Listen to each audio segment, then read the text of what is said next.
दोस्तों इस क्लास में आपका स्वागत है। क्लास आगे बढ़ाते हैं। आज हम स्लो पढ़ेंगे, उसके बाद आगे इस तरह कंटिन्यू चलता है। फिर लीजिए ओम का नियम क्या है।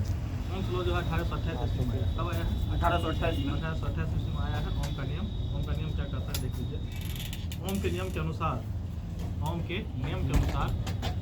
किसी भी तार के सिरे पर स्थापित विभवांतर और उससे प्रभावित होने वाली धारा का अनुपात नियत रहता है यदि तार की भौतिक अवस्था न बदली जाए। भौतिक अवस्था में जैसे हो गया लेंथ हो गया, area of cross section, material और टेम्परेचर। V/I = constant. इसमें क्या था, विभवांतर और उससे प्रभावित होने वाली धारा का अनुपात नियत रहता है यदि तार की भौतिक अवस्था न बदला जाए। तो अपन लोग पढ़े है ना, V/I = R पढ़े है, V = I/R का नियम है ना, वही है ना। V/I = कांस्टेंट में R मान लिए, V बराबर कौन सी I/R। तो 20 समानुपाती I, यानी वोल्टेज को बढ़ाएंगे तो क्या होगा, करंट भी मेरा बढ़ेगा। क्या वोल्टेज कम रहेगा तो करंट भी कम पूरा होगा, क्या है कि नहीं। अच्छा, प्रतिरोध का मात्रा क्या होता है, सभी पढ़े से ओम एम्पियर। प्रतिरोध का ओम, ठीक है ना। प्रतिरोध का क्या होता है मात्रा, ओम होता है, पढ़े याद है ना। प्रतिरोध का मात्रा ओम होता है। प्रतिरोधकता क्या पढ़े थे, ओम मीटर। रेसिस्टिविटी पढ़े थे, उसी को विशिष्ट प्रतिरोध भी वही हुआ। प्रतिरोधकता या विशिष्ट, उसका भी ओम मीटर। क्वेश्चन पूछा गया है आपको, क्या कहते हैं, स्टेट में क्वेश्चन पूछा है। स्टेट में पूछा था विशिष्ट चालकता का मतलब क्या होता है, ओम मीटर। 11th-12th के स्टेट में पूछा था विशिष्ट चालकता का मतलब क्या होता है। चालकता का पढ़े थे आप, प्रतिरोध का उल्टा होता है कौन सी, चालकता। तो चालकता का कुछ हो जाएगा, पर ओम हो जाएगा, या उसको कह सकते हैं महो या साइमेंसर पढ़े थे, ठीक है।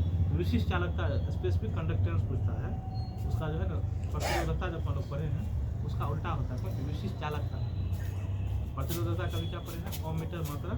विशिष्ट चालकता क्या हो जाएगा, पर ओम पर मीटर, या उसको कह सकते हैं मोहो प्रति मीटर या साइमेंसर प्रति मीटर, पढ़े थे ना।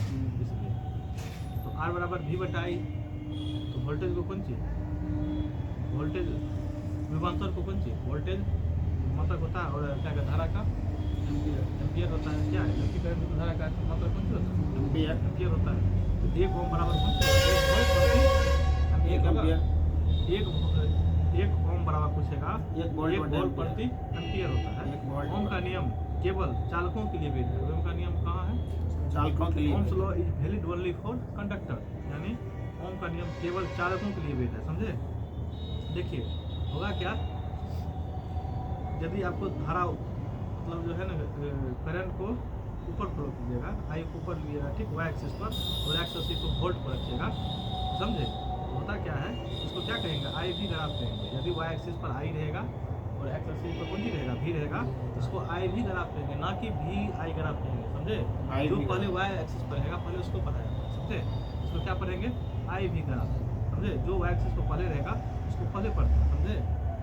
अब देखिए इसमें होता क्या है, आई भी ग्राफ में करंट ऊपर वाई एक्सिस पर, और क्या कहते हैं वोल्ट किधर, एक्स एक्सिस पर। इसमें होगा कौन चीज, रेसिस्टेंट, क्या कहते हैं आपको प्रतिरोध जो होगा इन्वर्सिव प्रोपोर्शन होगा कौन चीज, स्लोप यानी ढाल का, यानी जिसका ढाल कम उसका प्रतिरोध अधिक, यानी जिसका ढाल अधिक उसका प्रतिरोध कम।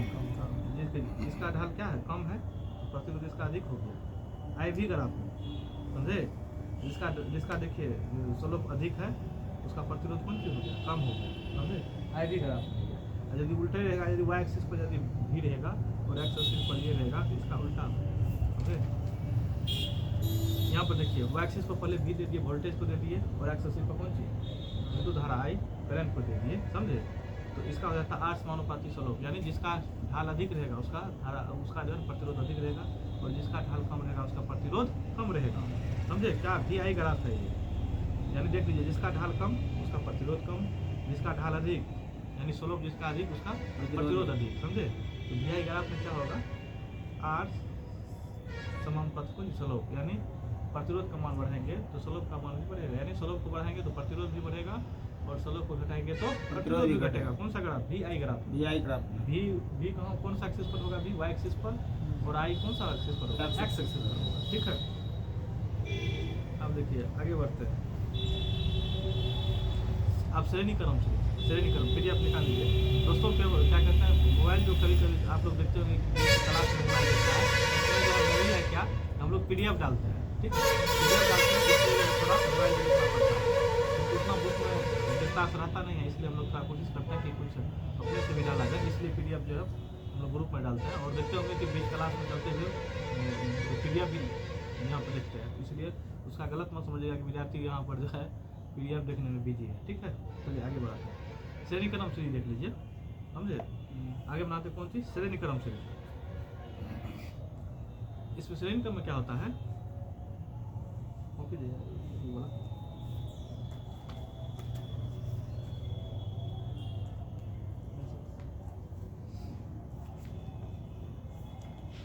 देखिए श्रेणी क्रम में क्या है, यहाँ देखिए ध्यान दीजिएगा, इसमें देखिए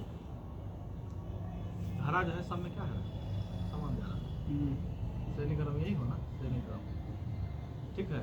इसमें क्या है श्रेणी क्रम है, तो यहाँ पर वोल्ट क्या हो जाएगा V1 plus V2 plus V3, यानी वोल्ट का यहाँ पर V1 plus V2 plus V3 क्या वोल्टेज हो जाएगा, सब कुछ जुट जाएगा श्रेणी क्रम, ठीक है। R इक्विवेलेंट क्या हो जाएगा R1 plus R2 plus R3 plus dot dot जाते जाएगा। इसमें ये है श्रेणी क्रम में ये है, आप पूछेगा R इक्विवेलेंट बराबर क्या होता है, श्रेणी क्रम में यदि पूछेगा तो R1 जोड़ देंगे प्लस R2 प्लस R3 पढ़ देंगे, ठीक है। कुछ किस क्रम में श्रेणी क्रम सीरीज कम्बिनेशन में, ठीक है। अब देखिए क्वेश्चन कहता है वोल्टेज को स्थिर रखते हुए, यानी वोल्टेज को स्थिर रखते हुए यदि लैंपों को एक श्रेणी क्रम में जोड़ा जाता है तो परिपथ में कुल धारा क्या हो जाएगा। V बराबर क्या पढ़ेगा अभी IR, तो क्या कहते हैं V बराबर क्या आप देखिए बताइए, R बराबर क्या हो जाएगा V बटा R हो जाएगा, V बराबर IR है ना, इधर लेंगे IR बराबर V कर देंगे तो R बराबर क्या हो जाएगा V बटा I, यानी जिसका प्रतिरोध अधिक उसका क्या धारा कौन सी कम, समझ। यदि वोल्टेज को आप स्थिर रखना है, यहाँ पर वोल्टेज को वोल्टेज का कांस्टेंट रख रहे हैं, उस स्थिति में क्या हो जाएगा, यानी इस कहना का मतलब ये है, हम लोग पढ़े हैं क्या होता है V बराबर क्या होता है IR होता है, ठीक है। हम R बराबर लिख सकते हैं V बटा I लिख सकते हैं। यदि वोल्टेज का आप स्थिर रखते हैं तो क्या कहते हैं, या इसको I बराबर यहाँ पर R लिख सकते हैं, कोई दिक्कत नहीं। यदि आप प्रतिरोध को आप बढ़ाइएगा तो धारा क्या होगा घटेगा ना। आप वोल्टेज को स्थिर रखते हुए यदि लैंपों को एक श्रेणी क्रम में जोड़ा जाता है तो परिपथ में कुल धारा क्या हो जाएगा, घटती है। हाँ तो क्या होगा वो घटती है, देखिए बताते हैं। परिपथ में आप जोड़िएगा प्रतिरोध बढ़ेगा तो विद्युत धारा क्या हो जाएगा घटेगा, प्रतिरोध बढ़ेगा तो विद्युत धारा घटेगा, बिल्कुल। कौन सी रखेंगे वोल्टेज को यदि कांस्टेंट रखेंगे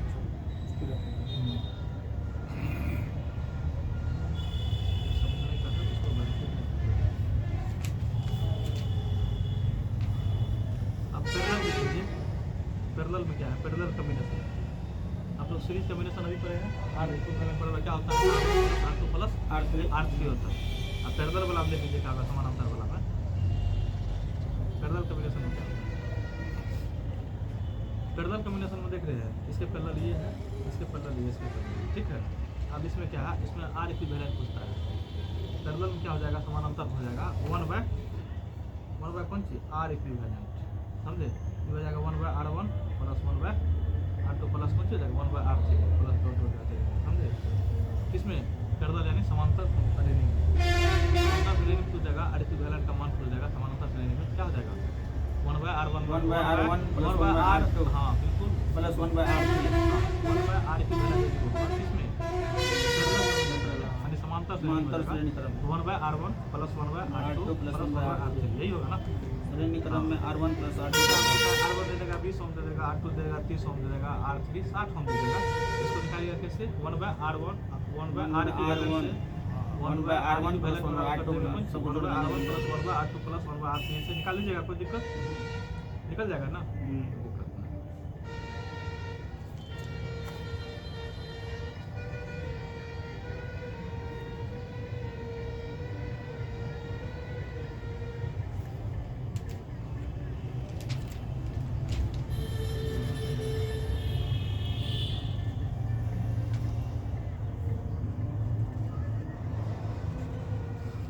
जो इम्पोर्टेंट लग रहा है उसको आगे बढ़ाते निकल जाते हैं, फिर बुक भी पढ़ना है, ठीक ना। अब देखिए अपना लोग जो पढ़े हैं अभी उसी को देखते हैं। देखिए बताता हूँ। हम लोग अभी क्या पढ़े थे, v बराबर कौन सी पढ़े हैं, आई आर पढ़े हैं। v बराबर कौन सी आई आर, इसी क्वेश्चन लिखिएगा। क्वेश्चन क्या था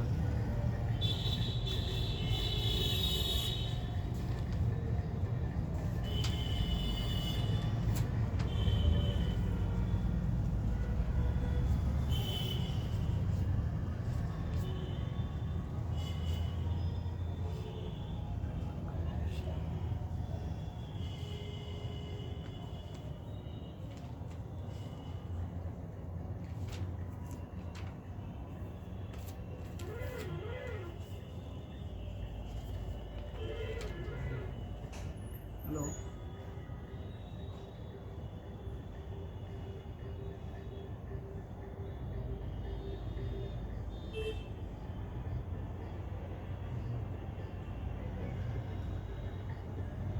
चलो आगे बढ़े।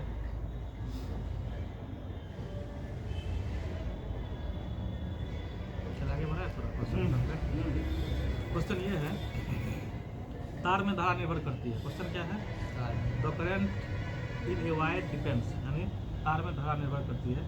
ये बराबर कौन सी पढ़े हैं अभी, आई आर पढ़े हैं, ठीक है। तार में कौन सी धारा निर्भर करता है, कौन सी पर निर्भर करता है, कौन सी धारा, तो केवल आरोपित विभवांतर पर, केवल तार के प्रतिरोध पर, दोनों पर, किसी पर नहीं। अपना लोग क्या पढ़े हैं, v बराबर आई आर पर है, विभवांतर पर होता है कि नहीं,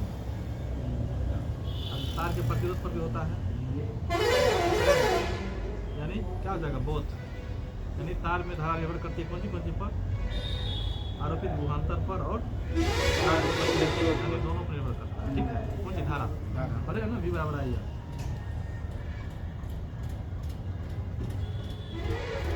हेलो हेलो हेलो,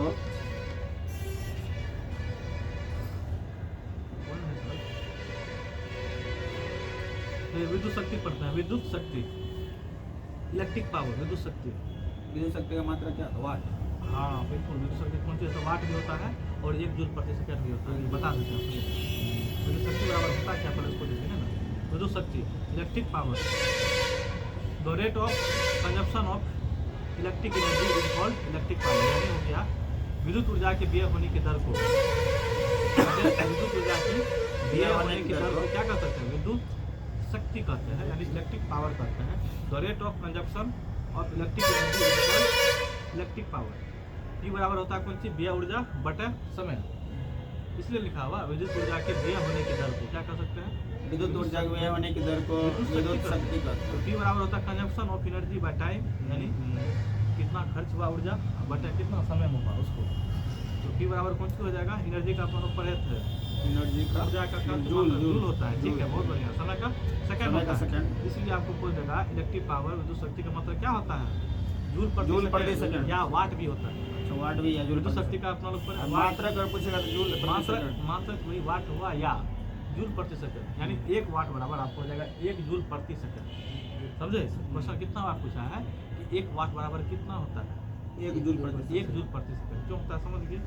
विद्युत शक्ति का मतलब कौन सी, वाट, या इसको कह सकते हैं 1 या जूल प्रति सेकंड, जूल प्रति सेकंड। 1 वाट बराबर कितना, 1 जूल प्रति सेकंड। अच्छा एक चीज बता दीजिए, 1 HP बराबर कितना वाट होता है, 1 HP बराबर 746 वाट, 746 वाट। 746 वाट। एक HP बराबर 1 हॉर्स पावर बराबर कितना वाट होता है, 746 वाट होता है, 746 वाट। बिल्कुल। ऊर्जा का वाणिज्यिक मात्रा, कमर्शियल यूनिट ऑफ एनर्जी, ऊर्जा का वाणिज्यिक मात्रा हम कह सकते हैं कि 1000 वाट 1 घंटे तक यूज किया जाए तो 1 यूनिट खपत होगा, समझे। यानी सीधा जान लीजिए 1000 वाट जो है ना 1 घंटे तक यूज किया जाता है तो उसको 1 यूनिट खपत बोला जाता है, समझे। तो ऊर्जा का वाणिज्यिक मात्रा होता है किलो वाट आवर में, पढ़े हैं ना हम लोग, 1 किलो होता है, 1 किलो वाट बराबर कौन सी, 1 यूनिट होता है। 1 घंटा में आप जो है यदि 1000 वाट यदि यूज कर लिए हैं तो 1 यूनिट यूज करता है, यूज करते हैं उसको, घरेलू उसी को नहीं करता। ऊर्जा का वाणिज्यिक मात्रा किलो वाट आवर उसको रहता है, समझे। 1 किलो वाट आवर बराबर कौन सी हो जाएगा, 1 यूनिट हो जाएगा, क्योंकि 1 किलो वाट आवर है, समझे ना। यानी आप 1000 वाट जो है 1 घंटा में यदि आप यूज करिए तो कितना यूनिट यूज किया, 1 यूनिट यूज किया। तो किलो वाट आवर बराबर कुछ होता है 1 किलोवाट आवर बराबर कौन सी 1 यूनिट 1 किलोवाट बराबर 1 1 यूनिट। यूनिट का पूछता है 1 किलोवाट बराबर कितना जूल होता है, कितना जूल? जूल कितना होता है 3.6 × 10⁻6 जूल पर अपन, या उसको 36 × 10⁻5 जूल अच्छा। याद है बड़े ना 1 किलोवाट 1 आवर किलोवाट 36 × 10⁻5 जूल या 3.6 × 10⁻6 जूल पर याद है पढ़े थे ना। निकालने के लिए आप यूनिट की संख्या निकालने के लिए सिंपल सी बात है, उसको क्या कीजिएगा नंबर ऑफ यूनिट से रहेगा n बराबर कर दीजिएगा वाट गुना आवर बटा 1000, यानी वाट कितना वाट का रहेगा समझे, कितना घंटा यूज किया है कितना समझे, वो तुरंत निकल जाएगा 1000 से भागा दे दीजिएगा तो यूनिट की संख्या निकल जाएगा। जैसे हम कहना चाहेंगे कॉपी जैसे मान लीजिए कि आप 100 वाट यूज किया कितना दिन, 100 वाट आप यूज किया कितना वाट 100 वाट यूज किए हैं कितना दिन, डेली आप 10 घंटा यूज करते हैं कितना 10 घंटा आप यूज करते हैं कितना घंटा 10 घंटा कितना दिन में 3 दिन में समझे।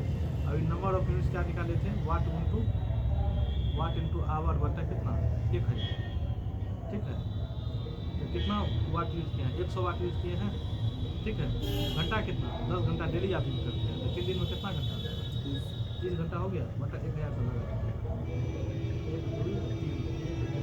कितना यूनिट आपने 3 यूनिट यानी प्रत्येक आप एक यूनिट यूज किया समझे। तो पूछता है यूनिट की संख्या निकालिएगा, उसका क्या हो जाएगा वाट इंटू आवर बटा 1000 से भगा दीजिएगा, वाट इंटू आवर हाँ बटा 1000 से भगा दीजिएगा। डेली का 100 वाट यूज किए। हाँ कहीं मतलब आप क्या कहते हैं डेली आप नहीं कितना यूनिट यूज किए हैं ये आप देखिए बताते हैं 100 वाट आप यूज करते हैं कितना 100 वाट यूज करते हैं डेली 10 घंटा में 10 घंटा में आप 100 वाट 100 वाट जो है ना आप 100 वाट जो है आप क्या करते हैं डेली 100 वाट आप यूज करते हैं ठीक है, डेली आप कितना 10 घंटा यानी 10 घंटा में आप कितना यूज करते हैं 100 वाट समझे। तो 3 दिन में कितना आप यूज कीजिएगा 3 दिन में नंबर ऑफ यूनिट्स पूछता है वाट है ये है पर डे आप कितना 10 घंटा 3 दिन में आप कितना कीजिए तो 10 से 30 घंटा आप यूज कीजिए समझिए। तो वाट तो है ये कितना 100 वाट का तो पूरा 30 कीजिएगा भागा कीजिएगा 1000 तो कितना यूनिट 3 यूनिट होगा।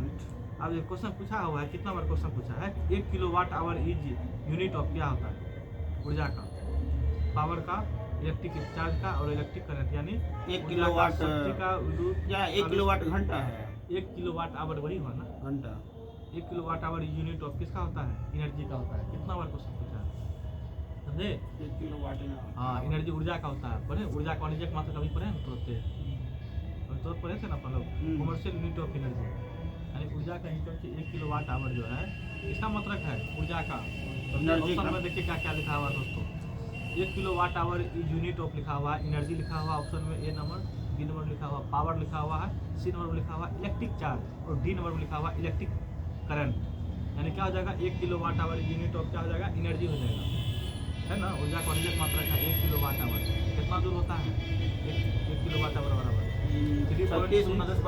5 जूल या 3.36 10 टू पावर 6 जूल 6 जूल निकालना है ठीक है।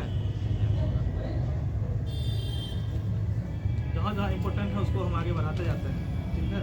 अब जैसे यहीं पर क्वेश्चन दे दिया आपको 1000 वाट के एक बल्ब को 4 घंटे तक स्विच ऑन रखा जाता है कितना घंटा 4 घंटा 100 वाट का है हाँ तो प्रयुक्त विद्युत ऊर्जा की इकाई क्या होगा आप जो है देखिएगा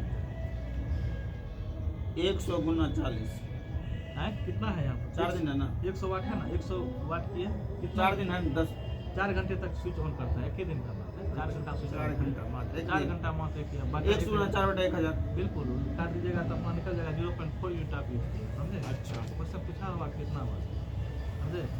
अब देखिए क्वेश्चन एक और दिया हुआ है यदि 60 वाट का बल्ब प्रतिदिन 5 घंटे प्रयोग किया जाए तो 30 दिन में कितने यूनिट बिजली खपत होगी यानी 60 वाट आप यूज कर रहे हैं प्रतिदिन कितना घंटा 5 घंटा कितना तो दिन है 30 दिन है तो 30 दिन 3 50 150 ना 150 हुआ 3 50 15 यानी 150 60 गुना 150 बटेगा बिल्कुल 60 गुना कितना कीजिएगा 150 बटा 1000 कीजिएगा तो 2 जीरो कट गया और 15 छः 90 बटा कितना 10 यानी कितना यूनिट आपने 9 यूनिट यूज कर दिया समझे। देखिए है ना कोई दिक्कत इसी तरह आप निकाल सकते हैं यूनिट जब बोल जाएगा तो कोई दिक्कत नहीं ना। देखिए वाट गुना आवर देखिए यहाँ पर भी लिखा हुआ क्वेश्चन ये है कि दो कमर्शियल यूनिट ऑफ एनर्जी क्या होगा किलो वाट आवर वाट भी ऑप्शन दिया हुआ है वाट आवर भी दिया हुआ, किलो वाट आवर भी दिया हुआ, किलो जूल भी दिया हुआ, क्या हो जाएगा किलो वाट आवर। तो पढ़े ना तो कमर्शियल यूनिट ऑफ एनर्जी क्या हो जाएगा किलोवाट आवर, KWH, समझे। Kilowatt hour. हाँ, आप देख लीजिए क्वेश्चन आगे भी देख लीजिए। P बराबर कौन सी होता है, V बटा I। P बराबर कौन सी होता है, सॉरी V बटा I। P बराबर VI, समझे। P बराबर कौन सी होता है, VI है। तो क्योंकि V बराबर कौन सी होता है, IR, क्योंकि V बराबर IR होता है। तो P बराबर कौन सी IR इंटू I लिख सकते हैं V की जगह पर, क्योंकि V बराबर IR होता है। P बराबर I स्क्वायर बार, इसको याद रखिए। P बराबर VI इक्वेशन याद रखिए, और P बराबर I स्क्वायर R भी होता है। आप देखिए दूसरा ऑप्शन ये भी रखिए, P बराबर I स्क्वायर R है तो P बराबर V स्क्वायर R भी होगा, क्योंकि P बराबर VI को होता है ना, क्योंकि V बराबर IR, I बराबर कौन सी V बटा। ध्यान रखिए P बराबर VI एक इक्वेशन याद रखिए, और P बराबर I स्क्वायर R, और P बराबर V स्क्वायर बाय R, समझे। ये ऑप्शन याद रखिएगा और उसका इक्वेशन आप समझ जाइएगा, कोई दिक्कत नहीं। जहाँ जहाँ इंपॉर्टेंट लग रहा है उसको आगे बढ़ाते हैं, फिर बुक को पढ़ेगा, ठीक है, कोई दिक्कत। चलिए धारा का उसमें प्रभाव पढ़ लेते हैं। धारा का उसमें प्रभाव, जूल का उसमें प्रभाव क्या है, धारा का उसमें प्रभाव। अब यहाँ से इंटरेस्ट जगेगा, समझे। इंटरेस्ट जो है फुल इंटरेस्ट जगेगा, धारा का उसमें प्रभाव देख लेते हैं। हाँ, धारा का उसमें प्रभाव या धारा का उसमें प्रभाव जूल, इसी का था जूल इफेक्ट, यानी जूल प्रभाव बोला जाता है, समझे। धारा का उसमें प्रभाव किस नाम से जाना जाता है, जूल प्रभाव के नाम से, यानी जूल इफेक्ट के नाम से जाना जाता है, समझे। H बराबर होता है यहाँ पर I स्क्वायर RT, H बराबर कौन चीज, I स्क्वायर RT होता है। H बराबर I स्क्वायर RT, और H बराबर VIT भी होता है, और H बराबर V स्क्वायर RT पड़ेगा।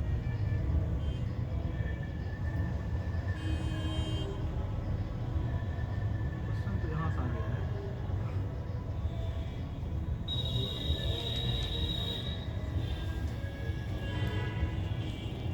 ये चाह रहे थे मानो क्या पढ़े, H बराबर I स्क्वायर RT पढ़े अभी तुरंत।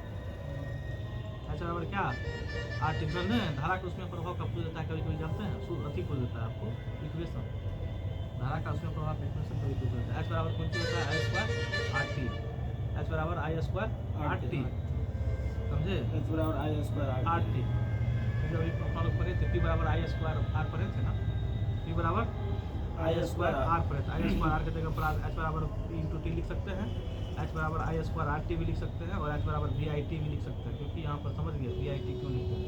H बराबर V square by R into T। Question रहा तो उसका प्रभाव कभी कभी इक्वेशन पूछ होता है। H बराबर कौन सी होता है, I स्क्वायर RT होता है। इसी से रिलेटेड एक क्वेश्चन है, एक निश्चित प्रतिरोध से विद्युत धारा प्रवाहित करने से उत्पन्न ऊष्मा किसके वर्ग के समानुपाती होता है। H बराबर क्या पढ़े हैं, I स्क्वायर RT। अब देखिए पूछ रहा है किसके वर्ग के समानुपाती होता है, धारा का परिमाण हो जाएगा। धारा क्या हो जाएगा, परिमाण हो जाएगा। प्रतिरोध का तापमान होगा, अति पूछ रहा है कौन सी वर्ग के समानुपाती पूछ रहा है, किसके समानुपाती नहीं होगा, धारा का परिमाण हो जाएगा। प्रतिरोध का तापमान का नहीं होगा, टेम्परेचर यहाँ पर है, प्रतिरोध के परिमाण का भी नहीं हो जाएगा, लेकिन धारा का परिमाण का हो जाएगा, इसको ध्यान रखिएगा। यहाँ हीटर कॉइल देख लीजिए, हीटर कॉइल अब यहाँ से इंपॉर्टेंट है दोस्तों, इंटरेस्ट अभी से उतना नहीं जग रहा होगा, लेकिन यहाँ से देख लीजिए आपको बहुत अच्छा लगेगा। क्वेश्चन कितना बार पूछा है, हजारों बार क्वेश्चन पूछा है।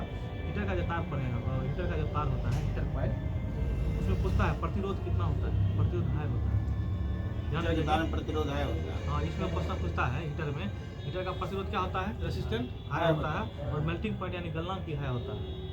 हीटर में प्रतिरोध भी हाई होता है, और गलनांक में कौन चीज यानी मेल्टिंग पॉइंट भी कौन सी होता है, हाई होता है। और पदार्थ जो होता है, पदार्थ जिसको कहते हैं मटेरियल, नाइक्रोम की बनी होती है। यानी आप जो है हीटर वायर जो आप यूज करते हैं, हीटर का जो तार आप यूज करते हैं, वो पूछता है किस कौन सा पदार्थ से बना होता है, तो नाइक्रोम से बनी होती है। यानी हीटर की तार जो है कौन सा पदार्थ से बना होता है, नाइक्रोम। लेकिन क्वेश्चन कितना बार पूछा है नाइक्रोम के बारे में, कि नाइक्रोम का निर्माण होता है, यानी नाइक्रोम का निर्माण होता है कौन सा तत्व मिलकर। देखिए नाइक्रोम से सबसे पहले तो निकेल याद कर लीजिए, निकेल, Cr से क्रोमियम याद कर लीजिए, निकेल प्लस क्रोमियम तो है ही है, ये चीज़ तो है ही है, समझे। नाइक्रोम में प्लस दो चीज़ और याद आपको करना पड़ेगा, आयरन और मैग्नीज। क्वेश्चन पूछता है नाइक्रोम का निर्माण होता है कैसे? निकेल और क्रोमियम तो याद रहेगा, और आयरन और मैग्नीज भी, मैग्नीज। क्योंकि आपको जो है निकेल आपको 67% लगभग यूज होता है, समझे? निकेल कितना परसेंट?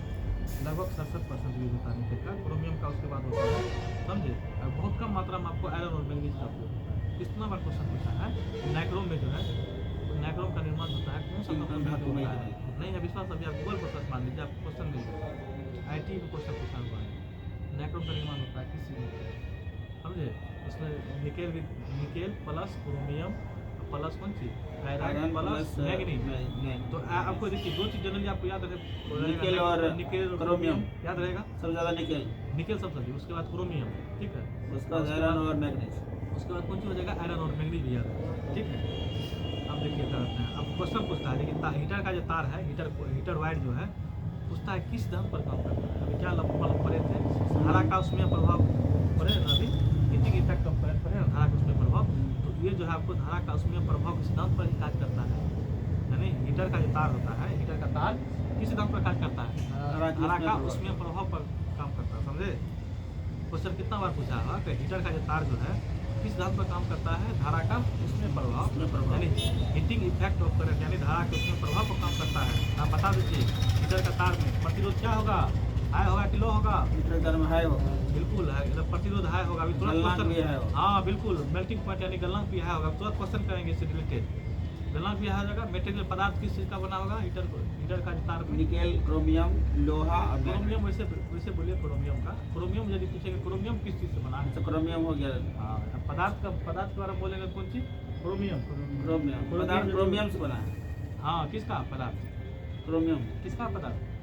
हीटर का तार का पदार्थ। हीटर के तार का पदार्थ क्रोमियम से बना है। और क्रोमियम कौन चीज बना है? तो nickel plus chromium plus iron plus manganese. Nichrome ध्यान दीजिएगा, आप समझ ध्यान दीजिएगा। नाइक्रोम नाइक्रोम बोलिए। हीटर का तार ध्यान दीजिएगा, हीटर का तार में प्रतिरोध हाई होगा, ठीक है? मेल्टिंग पॉइंट भी हाई होगा। अब मटेरियल पदार्थ जो है नाइक्रोम होगा, ठीक है? नाइक्रोम की बनी होती है कौन चीज? हीटर का तार। हीटर की तार किस चीज से बनी होती है? नाइक्रोम में कौन सा तत्व पाया जाता है? Nickel, chromium, iron, manganese. बहुत बढ़िया। सबसे ज्यादा निकेल क्रोमियम का समझिए, इसका आपको जो है लगभग 97% दोनों का यूज होता है, समझे? ये बहुत जगह यदि अच्छा क्वेश्चन रहेगा, मतलब अच्छा लेवल का एग्जाम रहेगा, तो उसमें ये भी क्वेश्चन पूछा जाता है ऑप्शन, आयरन और मैग्नीज, समझे? इसलिए ध्यान रखना जरूरी है। तो हीटर का तार जो है प्रतिरोध है, मेल्टिंग पॉइंट है, मटेरियल जो है कौन सा पदार्थ से बना होता है? नाइक्रोम से बना होता है, बिल्कुल। नाइक्रोम में कौन सा तत्व पाया जाता है? निकेल, क्रोमियम, मैग्नीज और आयरन की बनी होती है कौन सी? नाइक्रोम, ठीक है? सिद्धांत कौन सा सिद्धांत पर काम करता है हीटर का तार? हीटिंग इफेक्ट ऑफ करंट, यानी धारा के उसमें प्रभाव पर काम करता है, ठीक है? आप देखिए इलेक्ट्रिक बल्ब देख लीजिए, विद्युत बल्ब, या फिर हीटर का तार देख लीजिए। अभी विद्युत बल्ब में क्या होता है देखिए, विद्युत बल्ब में होता क्या है? विद्युत बल्ब में पूछता है टंगस्टन। विद्युत बल्ब में देखिए, ध्यान दीजिएगा, यहाँ पर विद्युत बल्ब को बता दें, ये विद्युत बल्ब होता है, यहाँ पर फिलामेंट लगा रहता है, तंतु रहता है, समझे? क्या रहता है? इसी को जो कहते हैं तंतु, बीच में जैसे लटकल रहता है, समझे? देखिए यहाँ पर देखिए फिलामेंट यानी तंतु हो गया, समझे? अब देखिए क्वेश्चन इसमें ये पूछता है, इस पर जो रे निकलती है ऊपर, क्वेश्चन इसे मतलब बल्ब से जो रे निकलती है ऊपर में, क्वेश्चन पूछता है maximum emitted radiation from bulb, यानी बल्ब से उत्सर्जित अधिकतम विकिरण होता है, तो विकिरण कौन सा? इंफ्रारेड निकलती है अधिकतम उत्सर्जित में, उसका उत्सर्जित होती है बल्ब से ऊर्जा, उसमें कौन सा रे निकलती है? इंफ्रारेड। अपन लोग पढ़े थे ना ऊपर से, मन को पढ़े हैं कौन चीज? इलेक्ट्रोमैग्नेटिक वेव पढ़े हैं, बता दीजिए ऊपर से। रेडियो वेव, माइक्रोवेव, उसके बाद इंफ्रारेड, उसके बाद विजिबल रे पढ़े, उसके बाद यूवी रे यानी अल्ट्रावायलेट रे पढ़े, एक्स-रे, उसके बाद गामा रे, ठीक है? जानता है क्वेश्चन क्या पूछा था? स्टेट में पूछा था 11th-12th में, स्टेट में क्वेश्चन पूछा था कि X-ray is greater than wavelength, option था किससे अधिक है एक्स-रे का वेवलेंथ? ऑप्शन होता है क्या क्या था? गामा रे, विजिबल रे, रेडियो वेव, माइक्रोवेव, क्या होगा? एक्स-रे जो है, एक्स-रे का जो है वेवलेंथ अधिक है, किसकी अपेक्षा में? हाँ, क्योंकि ऊपर जाते हैं तो हमारा वेवलेंथ बढ़ता है, नीचे घटता है, किसकी अपेक्षा में एक्स-रे का तरंगदैर्घ्य अधिक है? गामा रे की अपेक्षा में गामा के सबसे कम ना है से कम, हाँ। तो गामा रे की अपेक्षा में उम्र है एक्सरे, समझे? क्वेश्चन पूछा हुआ है, समझे? आप देख लीजिए, अपन क्या पढ़े थे अभी? बल्ब, इलेक्ट्रिक बल्ब पढ़ रहे हैं, विद्युत बल्ब के बारे में। फिलामेंट समझ गए, फिलामेंट किसको कहता है? उत्सर्जित ऊर्जा से होती है। उत्सर्जित ऊर्जा कौन सा होता है? इंफ्रारेड, अवरक्त होती है, समझे? अवरक्त तरंग होते हैं। आप देखिए, क्वेश्चन पूछता है बल्ब में जो है आपको कौन सा गैस भरा रहता है? हीलियम। नहीं, बल्ब में कौन सा गैस भरा रहता है? नाइट्रोजन प्लस आर्गन गैस भरा रहता है। नाइट्रोजन प्लस बल्ब के अंदर नाइट्रोजन और आर्गन गैस भरी होती है, लेकिन बहुत जगह देखिएगा कि नाइट्रोजन ऑप्शन दिखाया जाता है। यदि आर्गन नहीं रहेगा तो आप नाइट्रोजन मार्क आ जाइएगा, कोई दिक्कत नहीं। समझ रहे हैं? अच्छा, हाँ। क्वेश्चन कितना बार जानता है? ये सिद्धांत आपको किस सिद्धांत पर काम करता है? वही सिद्धांत, यानी इलेक्ट्रिक बल्ब भी कौन चीज? हीटिंग इफेक्ट ऑफ करंट, यानी धारा का उसमें प्रभाव पर काम करता है, समझे?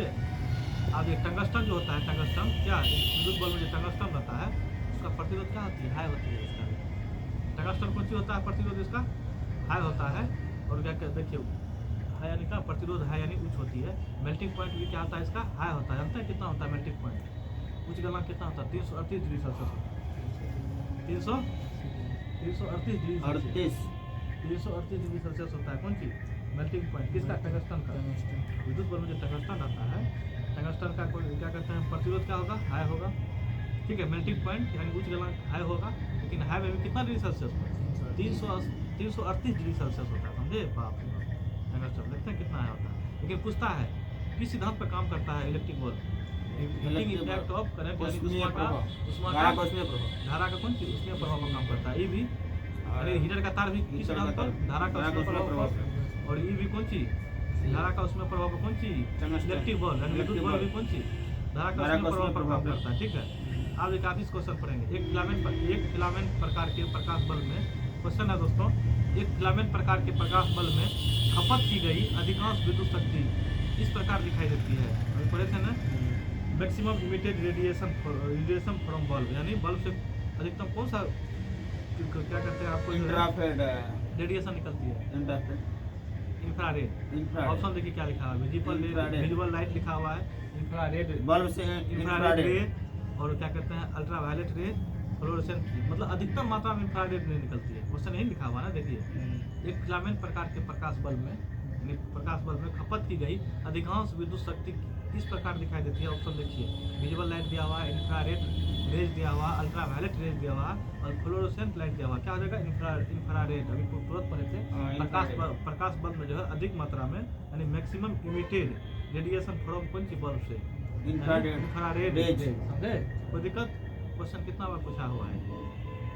आप देखिए, क्वेश्चन एक चीज है, क्या जानते हैं? सामान्य 220 वोल्ट आपूर्ति लाइन पर काम कर रहे विद्युत प्रकाश बल्ब के फिलामेंट का सबसे संभावित तापमान निम्न में से कौन सा होगा? तो इसे फिलामेंट में कितना पड़ेगा? मान लो यहाँ पर 338 डिग्री सेल्सियस पड़ेगा। कुछ का होता है? टंगस्टन का हाई मेल्टिंग पॉइंट पर। लेकिन होता क्या है, यदि आप 220 वोल्ट का आपूर्ति लाइन पर काम कर रहे हैं, विद्युत प्रकाश बल्ब के फिलामेंट का सबसे संभावित तापमान निम्न में से कौन सा होगा? इसका रेंज होता है कितना जानते हैं? 220 वोल्ट पर जो होता है रेंज होता है 2000 से कितना? 2500 डिग्री सेल्सियस, समझे? 220 वोल्ट रहेगा, आपूर्ति बल्ब रहेगा, कोई समझे? उस पर जो है विद्युत प्रकाश बल्ब के फिलामेंट का संभावित तापमान कितना हो जाएगा? फिलामेंट का तापमान अधिकतम 2000 से 2500 होगा कि रेंज, समझे? 2500 हो गया। तो क्या 2000 से 2500 डिग्री सेल्सियस रेंज होता है। तो ऑप्शन में यहाँ दिया हुआ है 500 degree Celsius, 1500 degree Celsius, 2500 degree Celsius, 4500 degree. क्या होगा यहाँ? 2500 ऑप्शन है। 2000 और 2500 के बीच में होता है। 2000 और 2500 के बीच में होता है। यदि आप 220 वोल्ट पर आप कोई काम कर रहे हैं, उस स्थिति में प्रकाश बल्ब जो होता है, समझे, लाइट बल्ब जो होता है, उसमें फिलामेंट का संभावित जो है तापमान कितना होगा? 2000 से 2500 डिग्री सेल्सियस होता है। अब देखिए, विद्युत हीटर में प्रयुक्त सामग्री कौन सा है? अभी तुरंत पढ़े थे। विद्युत हीटर, इलेक्ट्रिक हीटर में कौन सा सामग्री यूज करते हैं? टंगस्टन करते हैं, नाइक्रोम करते हैं, बराफ स्टील, क्या करते हैं? अभी तुरंत पढ़े थे अभी, बता रहे। क्या बोले फिर से? विद्युत हीटर में नाइक्रोम का बना होता है, निकेल का, बिल्कुल, और क्रोमियम का, आयरन का, निकेल क्रोमियम तो क्रोमियम, हाँ। उसके बाद मैग्नीज और आयरन और मैग्नीज, ठीक है। क्वेश्चन पूछा है, the material used in electric heater, यानी विद्युत हीटर में प्रयुक्त सामग्री कौन सा होगा? नाइक्रोम। देखिए ऑप्शन में दिया हुआ टंगस्टन दिया हुआ है। टंगस्टन किस में है? याद करिए, बल्ब में। आप देखिए बताते हैं नाइक्रोम में अब इसे थोड़ा याद कर लीजिए, ब्रास होता है, ब्रॉन्ज होता है। दो चीज़ याद कर लीजिए। कितना बार क्वेश्चन पूछा हुआ है। ब्रास यानी पीतल का निर्माण होता है कौन चीज़ से? कॉपर और जिंक से। कॉपर और जिंक से। 29 और 30 एटॉमिक नंबर याद रखिए। किसका? ब्रास पूछता है। ब्रास ब्रास, कॉपर और जिंक से। किसका होता है? कॉपर और जिंक से। सीयू कितना? 29 29 यानी 29 एटॉमिक नंबर रहेगा तो ब्रास पीतल का निर्माण होगा। और यदि आप ब्रॉन्ज पूछेगा, ब्रॉन्ज यानी कांसा से, किसको उसको कैसे याद रखिएगा पता है? अच्छा, कांसा जानता है? कांसा कैसे याद रखिएगा? टीन कैसे?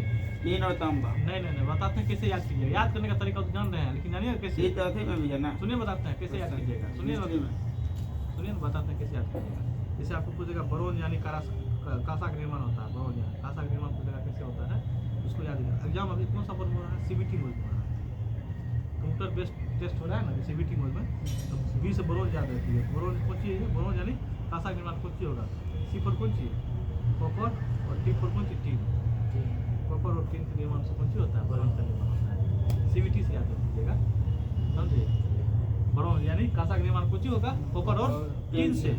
कितना बार क्वेश्चन पूछा हुआ है? ब्रास में तो अभी परफेक्ट किया है। कॉपर और कौन चीज़? यानी 29 उसका ब्रास पीतल का याद कर लीजिएगा। लेकिन जहाँ कांसा आएगा तो आप सीबीटी से याद कर लीजिएगा दोस्तों। सीबीटी बी में ब्रॉन्ज यानी कांसा का निर्माण कौन चीज़ होगा? कॉपर और टीन से। सीबीटी यानी बी पर ब्रॉन्ज से, ब्रॉन्ज कैसे बनेगा? निर्माण कैसे होगा? ब्रॉन्ज यानी कांसा का, कॉपर और टीन। ठीक है, सीबीटी से याद कर लीजिएगा, कोई दिक्कत? आप देखिए स्टील का निर्माण होता है, स्टील का आयरन प्लस कार्बन मिलकर। स्टील का निर्माण होता है आयरन और कार्बन से मिलकर बनता है। किस? Steel iron plus carbon. Carbon से मिलकर होता है, समझिए? Steel plus carbon. आप देखिए इलेक्ट्रिक हीटर और इलेक्ट्रिक बल्ब सिद्धांत अभी दोनों पढ़े, तो कौन सिद्धांत पर पढ़े हैं? अभी धारा कोश में प्रभाव। बिल्कुल सही सिद्धांत पूछ देता है। इलेक्ट्रिक हीटर और इलेक्ट्रिक बल्ब किस सिद्धांत पर कार्य करता है? धारा का उसमें प्रभाव, हीटिंग इफेक्ट ऑफ करंट यानी धारा का उसमें प्रभाव का काम करता है। कौन चीज? इलेक्ट्रिक हीटर और इलेक्ट्रिक बल्ब। बिल्कुल सही दिशा में जा रहे हैं। इलेक्ट्रिक हीटर में नाइक्रोम और इलेक्ट्रिक बल्ब में टंगस्टन। बिल्कुल सही। नाइक्रोम कौन सा? नाइक्रोम जो है किस चीज से मिलकर बना है? निकेल। बिल्कुल। और क्रोमियम, उसके बाद आयरन, और उसके बाद मैग्नीज। अच्छा, समझे? आप एक बार गूगल पर आप क्वेश्चन मारिए, ठीक है? नाइक्रोम का निर्माण किस चीज से होता है? देखिए क्या आता है क्वेश्चन। इलेक्ट्रिक बल्ब पढ़ लिए हैं, समझे? अब ये फ्यूज तार जा जाता है। कौन चीज? फ्यूज तार। हेलो, नाइक्रोम का निर्माण किन तत्वों से मिलकर होता है?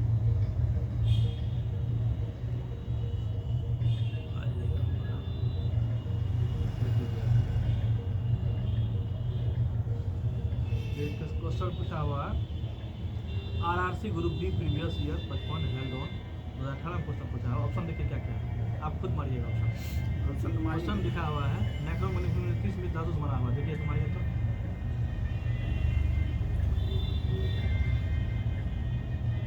बताइए नहीं कुछ और कीजिए आप, ऐसे बताइए ना।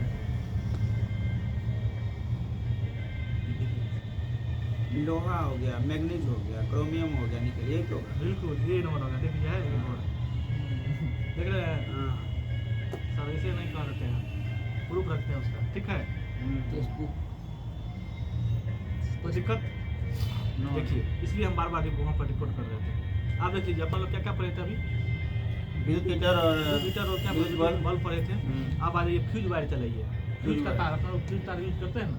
अब इसमें देखिए क्वेश्चन कितना बार पूछता है। इसे रहते तो क्वेश्चन करेंगे, नहीं तो क्वेश्चन कर दे अभी। क्या अपन लोग जो क्वेश्चन किए अभी किए थे, क्वेश्चन कर दे उससे रिलेटेड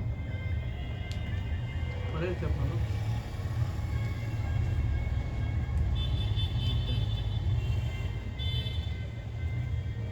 हाँ यहाँ पर मिल जाएगा, आगे देख लीजिए। अब ये फ्यूज तार यानी फ्यूज वायर आ जाइए। फ्यूज वायर का निर्माण कैसे होता है देखिए। फ्यूज तार विद्युत में तार के साथ श्रेणीक्रम में जोड़ा जाता है। फ्यूज तार को किस श्रेणीक्रम क्वेश्चन यही पूछता था उसको, किस कॉम्बिनेशन में जोड़ता है फ्यूज तार को? श्रेणी कॉम्बिनेशन में। सीरीज कॉम्बिनेशन में पढ़े थे। आर इक्विवेलेंट बराबर क्या होगा उसमें? श्रेणीक्रम में R1 + R2 + R3 पढ़े थे। तो फ्यूज तार इट इज यानी फ्यूज तार, फ्यूज वायर कनेक्टेड इन कौन सा सीरीज? कौन सा सीरीज कॉम्बिनेशन यानी श्रेणीक्रम विथ लाइव वायर या हॉट वायर। यानी फ्यूज तार विद्युत में तार के साथ श्रेणीक्रम में जुड़ा होता है, समझे? आप देख लीजिए फ्यूज तार का प्रतिरोध पूछता है। फ्यूज तार का प्रतिरोध क्या होगा? हाया होगा। समझे? प्रतिरोध है और कंडक्टिविटी यानी विशिष्ट चालकता भी कुछ होगा हाई होगा। किसका? फ्यूज तार में। फ्यूज तार का प्रतिरोध हाई होगा और कनेक्टिविटी यानी विशिष्ट चालकता भी कौन सी होगा? हाई होगा। अच्छा बता दीजिए विशिष्ट चालकता की मात्रा का भी तुरंत बता दीजिए। मीटर चालकता का विशिष्ट चालकता प्रतिरोधकता का उल्टा हो जाएगा। पर ओम पर मीटर। पर ओम पर मीटर या मोहो प्रति मीटर या साइमेंस प्रति मीटर। बिल्कुल सही। तो देखिए फ्यूज तार का प्रतिरोध क्या होगा? हाई होगा और कनेक्टिविटी यानी हाई होगा। विशिष्ट चालकता भी हाई हो गया। मेल्टिंग पॉइंट क्या होगा? इसका लो हो जाएगा फ्यूज तार का। इसलिए फ्यूज तार का मेल्टिंग पॉइंट क्या हो जाएगा? लो, इसलिए जल्दी तुरंत गल जाएगा तब ना, नहीं तो नहीं गलेगा तो समझिएगा तो उड़ जाएगा सब कुछ। तो कितना बार क्वेश्चन पूछा है कि फ्यूज तार में जो है मेल्टिंग पॉइंट हाई होता है, क्या होता है, निम्न होता है, क्या होता है, कितना बार क्वेश्चन पूछा है। तो फ्यूज तार का जो होता है मेल्टिंग पॉइंट क्या पर है? अभी लो होता है, लेकिन आप रेसिस्टेंट यानी प्रतिरोध क्या होता है? हाई होता है। आप देखिए मटेरियल कैसे का बना होता है फ्यूज तार? क्वेश्चन तो ये भी है फ्यूज तार जो होता है, फ्यूज वायर जो होता है किस चीज़ से बना होता है? लेड और टीना का मिश्रण होता है, समझे? शीशा और टीन का लेड और टीना, समझे? तो आपको फ्यूज तार जो बनता है, फ्यूज तार जो पदार्थ बनता है फ्यूज तार किसका? लेड और टीन का। लेड का रहता है 33%, समझे? और टीन का कितना परसेंट? 67% रहता है। 67% किसका? टीन का रहता है भाग और लेड कितना? 33% रहता है। दोनों का मिश्रण होता है, मिश्र धातु से बना होता है। यानी शीशा और टीन का मिश्र धातु से बना होता है कौन चीज? फ्यूज तार। यानी फ्यूज तार का जो पदार्थ होता है किस चीज से बना होता है? लेड और टीन से। यानी शीशा प्लस टीन के मिश्र धातु से बना होता है। टीन होता है 67% और लेड शीशा कितना परसेंट? 33%। समझे? कितना बार क्वेश्चन पूछा होगा? आप सिद्धांत ये किस सिद्धांत पर काम करेगा पता है? धारा के उसमें प्रभाव पर। यानी फ्यूज तार किस सिद्धांत पर काम करेगा? धारा के उसमें प्रभाव यानी हीटिंग इफेक्ट ऑफ करंट।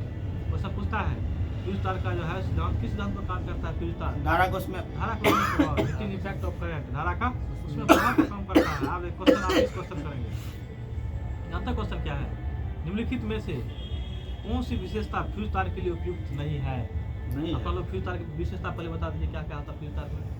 प्रतिरोध है होता है, विशिष्ट लगता है, होता है गलनांक इसका लो होता है, बिल्कुल सही। और कुछ परे हैं? और इसका क्या कहते हैं किस तत्व से बना होता है? लेड और शीशा टीन से। बिल्कुल। आप देखिए क्वेश्चन ये पूछा हुआ है फ्यूज तार का कौन सा विशेषता नहीं है? आप देखिए पतला और छोटा होता है। आप पतले होता है, पतला छोटा यूज करते हैं, पतला यूज करते हैं। आप मोटा और छोटा तो नहीं है, मोटा आप यूज करते हैं, मोटा नहीं करते। मोटा कीजिएगा गलेगा जल्दी। आप देखिए लो मेल्टिंग पॉइंट हम लोग जानते हैं। अभी लो मेल्टिंग पॉइंट होता है लेकिन प्रतिरोध हाई पड़ेगा। ठीक है, देखिए क्वेश्चन प्रथम दिया हुआ है high resistant than rest of wiring यानी बाकी तार की तुलना में उच्च प्रतिरोध तो इसमें हाई होता है। पढ़े तभी प्रतिरोध तो इसमें उच्च होता है, विशिष्ट चालकता भी हाई होता है। इसका गलनांक लो होता है। क्वेश्चन ये पूछा है कि निम्नलिखित में से कौन सी विशेषता फ्यूज तार के लिए उपयुक्त नहीं है? तो ये मोटा नहीं होगा, लेकिन छोटा तो होगा, पतला होगा, कम। उसका लो मेल्टिंग पॉइंट भी होगा। प्रतिरोध क्या होगा इसका? हाई होगा। फ्यूज तार की विशेषता क्या होगा? ऑप्शन देखिएगा, सुनिए ऑप्शन में क्या फ्यूज तार की विशेषता में हाई रेसिस्टेंट एंड लो कौन सी सही है? हाई रेसिस्टेंट और लो मेल्टिंग पॉइंट। ठीक है, हाई रेसिस्टेंट और लो मेल्टिंग पॉइंट होता है इसमें। आप देखिए अपना तुरंत पढ़े हैं फ्यूज तार के बारे में, बता दीजिए कि फ्यूज तार के बारे में क्या पढ़े हैं? प्रतिरोध हाई होता है, विशिष्ट चालकता है होता है और गलनांक इसका लो होता है। देखिए ऑप्शन सुनिएगा, हाई रेसिस्टेंट सही है and low melting point first वाला सही है। यानी फ्यूज तार की विशेषता फर्स्ट वाला सही है। तो आगे हम क्या पढ़ेंगे? समझे? हाई मेल्टिंग पॉइंट नहीं होता है, हाई मेल्टिंग पॉइंट नहीं होता है। पहले गलती लो रेसिस्टेंट भी नहीं होता है, कट गया है। यानी फ्यूज तार में हाई रेसिस्टेंट और लो मेल्टिंग पॉइंट होता है। कितना बार क्वेश्चन पूछा हुआ है, समझे? कोई दिक्कत नहीं। आगे देख लीजिए फ्यूज तार किस मिश्र धातु से बना होता है? अभी तुरंत पर टीन और शीशा से। देख लीजिए टीन 67 शीशा नहीं 367 ठीक है। शीशा कितना? 33%। यानी आपको जो है टीन जो है आपको कितना 67% शीशा प्लस 33%। शीशा 33% मिश्र धातु से बना होता है। फ्यूज तार देखिए क्वेश्चन ऑप्शन दिया है फ्यूज तार किस मिश्र धातु से बना होता है? टीन और लेड फर्स्ट टाइम दिया हुआ। तो आप आगे क्या पढ़ेंगे? क्या आप देखिए एक विद्युत परिपथ में फ्यूज किससे जुड़ा होता है? बिल्कुल ऑप्शन देखिए क्या क्या लिखा है? श्रेणीक्रम विथ लाइव दीजिएगा। विथ लाइव अपना लोग पढ़े थे, यहाँ पर ध्यान दीजिए। देखिए इट इज कनेक्टेड यानी फ्यूज तार it is Serial combination with- series combination with live wire या हॉट वायर, यानी लाइव वायर या हॉट वायर से जुड़ा होता है, समझे। तो ऑप्शन देखिए यहाँ पे क्या लिखा हुआ है। ऑप्शन लिखा हुआ है द फ्यूज, क्वेश्चन है the fuse is an electric current is connected, यानी एक विद्युत परिपथ में फ्यूज किससे जुड़ा होता है। ऑप्शन सुनिए, सीरीज विथ न्यूट्रल, पैरेलल, दूसरा ऑप्शन है पैरेलल टू लाइव, नहीं होगा। तीसरा ऑप्शन है पैरेलल टू न्यूट्रल, पैरेलल तो होवे नहीं करेगा। पैरेलल तो होवे पल्स तो दोनों पैरेलल काट दीजिए। हाँ। ऑप्शन आइए ए और डी में। सीरीज विथ न्यूट्रल है और सीरीज विथ लाइव, न्यूट्रल नहीं होगा, लाइव होगा सीरीज विथ लाइव हो जाएगा, या कोई हॉट दिक्कत? या हॉट वायर होगा, बिल्कुल सही। आप देखिए आमीटर आ जाइए, अमीटर AMMETER, एमीटर के बारे में क्या है ध्यान दीजिएगा। एमीटर क्या होता है, विद्युत धारा को मापने का यंत्र होता है, कौन सी, एमीटर, यानी आप इलेक्ट्रिक करंट जो मापते हैं उसका मतलब कौन सी होता है, विद्युत धारा, उसको एमीटर बोला जाता है। यानी विद्युत धारा का आप मापिएगा, इलेक्ट्रिक करंट को जो मापिएगा किससे मापिएगा, अमीटर से। अमीटर से मापिएगा, ठीक है।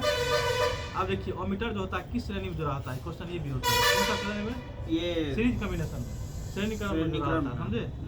क्वेश्चन कितना जुड़ा हुआ है, एमीटर जो है किस श्रेणी में जुड़ा होता है, श्रेणी क्रम में, यानी इट इज कनेक्टेड, यानी ammeter is connected series combination, समझे। यानी अमीटर जो है श्रेणी क्रम में जुड़ा होता है। आप देखिए लो रेसिस्टेंट, यानी इसका जो है ओमीटर के लिए लो होता है, यानी ओमीटर के लिए प्रतिरोध क्या होना चाहिए, लो होना चाहिए, वो सबसे अच्छा ओमीटर होगा। यानी जो लो प्रतिरोध होगा, यानी जिसका जो प्रतिरोध लो कम होगा, अच्छा वो अच्छा आपको ओमीटर होगा, समझे। जिसका प्रतिरोध लो होगा, जिसका प्रतिरोध लो होगा वो जिसका सबसे अच्छा कौन सी होगा, जिसका सबसे अच्छा हो जाएगा आपको कौन सी, ओमीटर। आप देखिए ओमीटर में पूछता है आइडियल ओमीटर, यानी आदर्श ओमीटर होता है कितना, 0 होता है, 0 होता है। रेसिस्टेंस यदि 0 होता है तो उसे हम आइडियल ओमीटर, प्रतिरोधकता, ध्यान दीजिएगा। यदि प्रतिरोध यदि आपको कौन सी 0 रहेगा उसको कहेंगे कौन सी, आइडियल ओमीटर कहेंगे, वो सबसे अच्छा मीटर हो गया। हाँ उसको आदर्श ओमीटर इसका प्रतिरोध जितना कम रहेगा, मतलब 0 रहेगा तो सबसे अच्छा। 0 रहेगा ना, तो उसको कहते हैं कौन सी, आइडियल ओमीटर, आदर्श ओमीटर कहते हैं। यदि इसको क्या प्रतिरोध क्या रहेगा तब, 0 रहेगा तो आदर्श ओमीटर हो जाएगा। आदर्श ओमीटर कहेंगे, ठीक है, कोई दिक्कत। अच्छा ओमीटर में लो रेसिस्टेंट होना चाहिए, वो सबसे अच्छा ओमीटर होगा, ठीक है। और कौन सा श्रेणी कौन सा जुड़ा है किस कॉम्बिनेशन में, समांतर, समानांतर की श्रेणी क्रम, श्रेणी क्रम यानी सीरीज कॉम्बिनेशन में जुड़ा होगा ओमीटर। श्रेणी क्रम।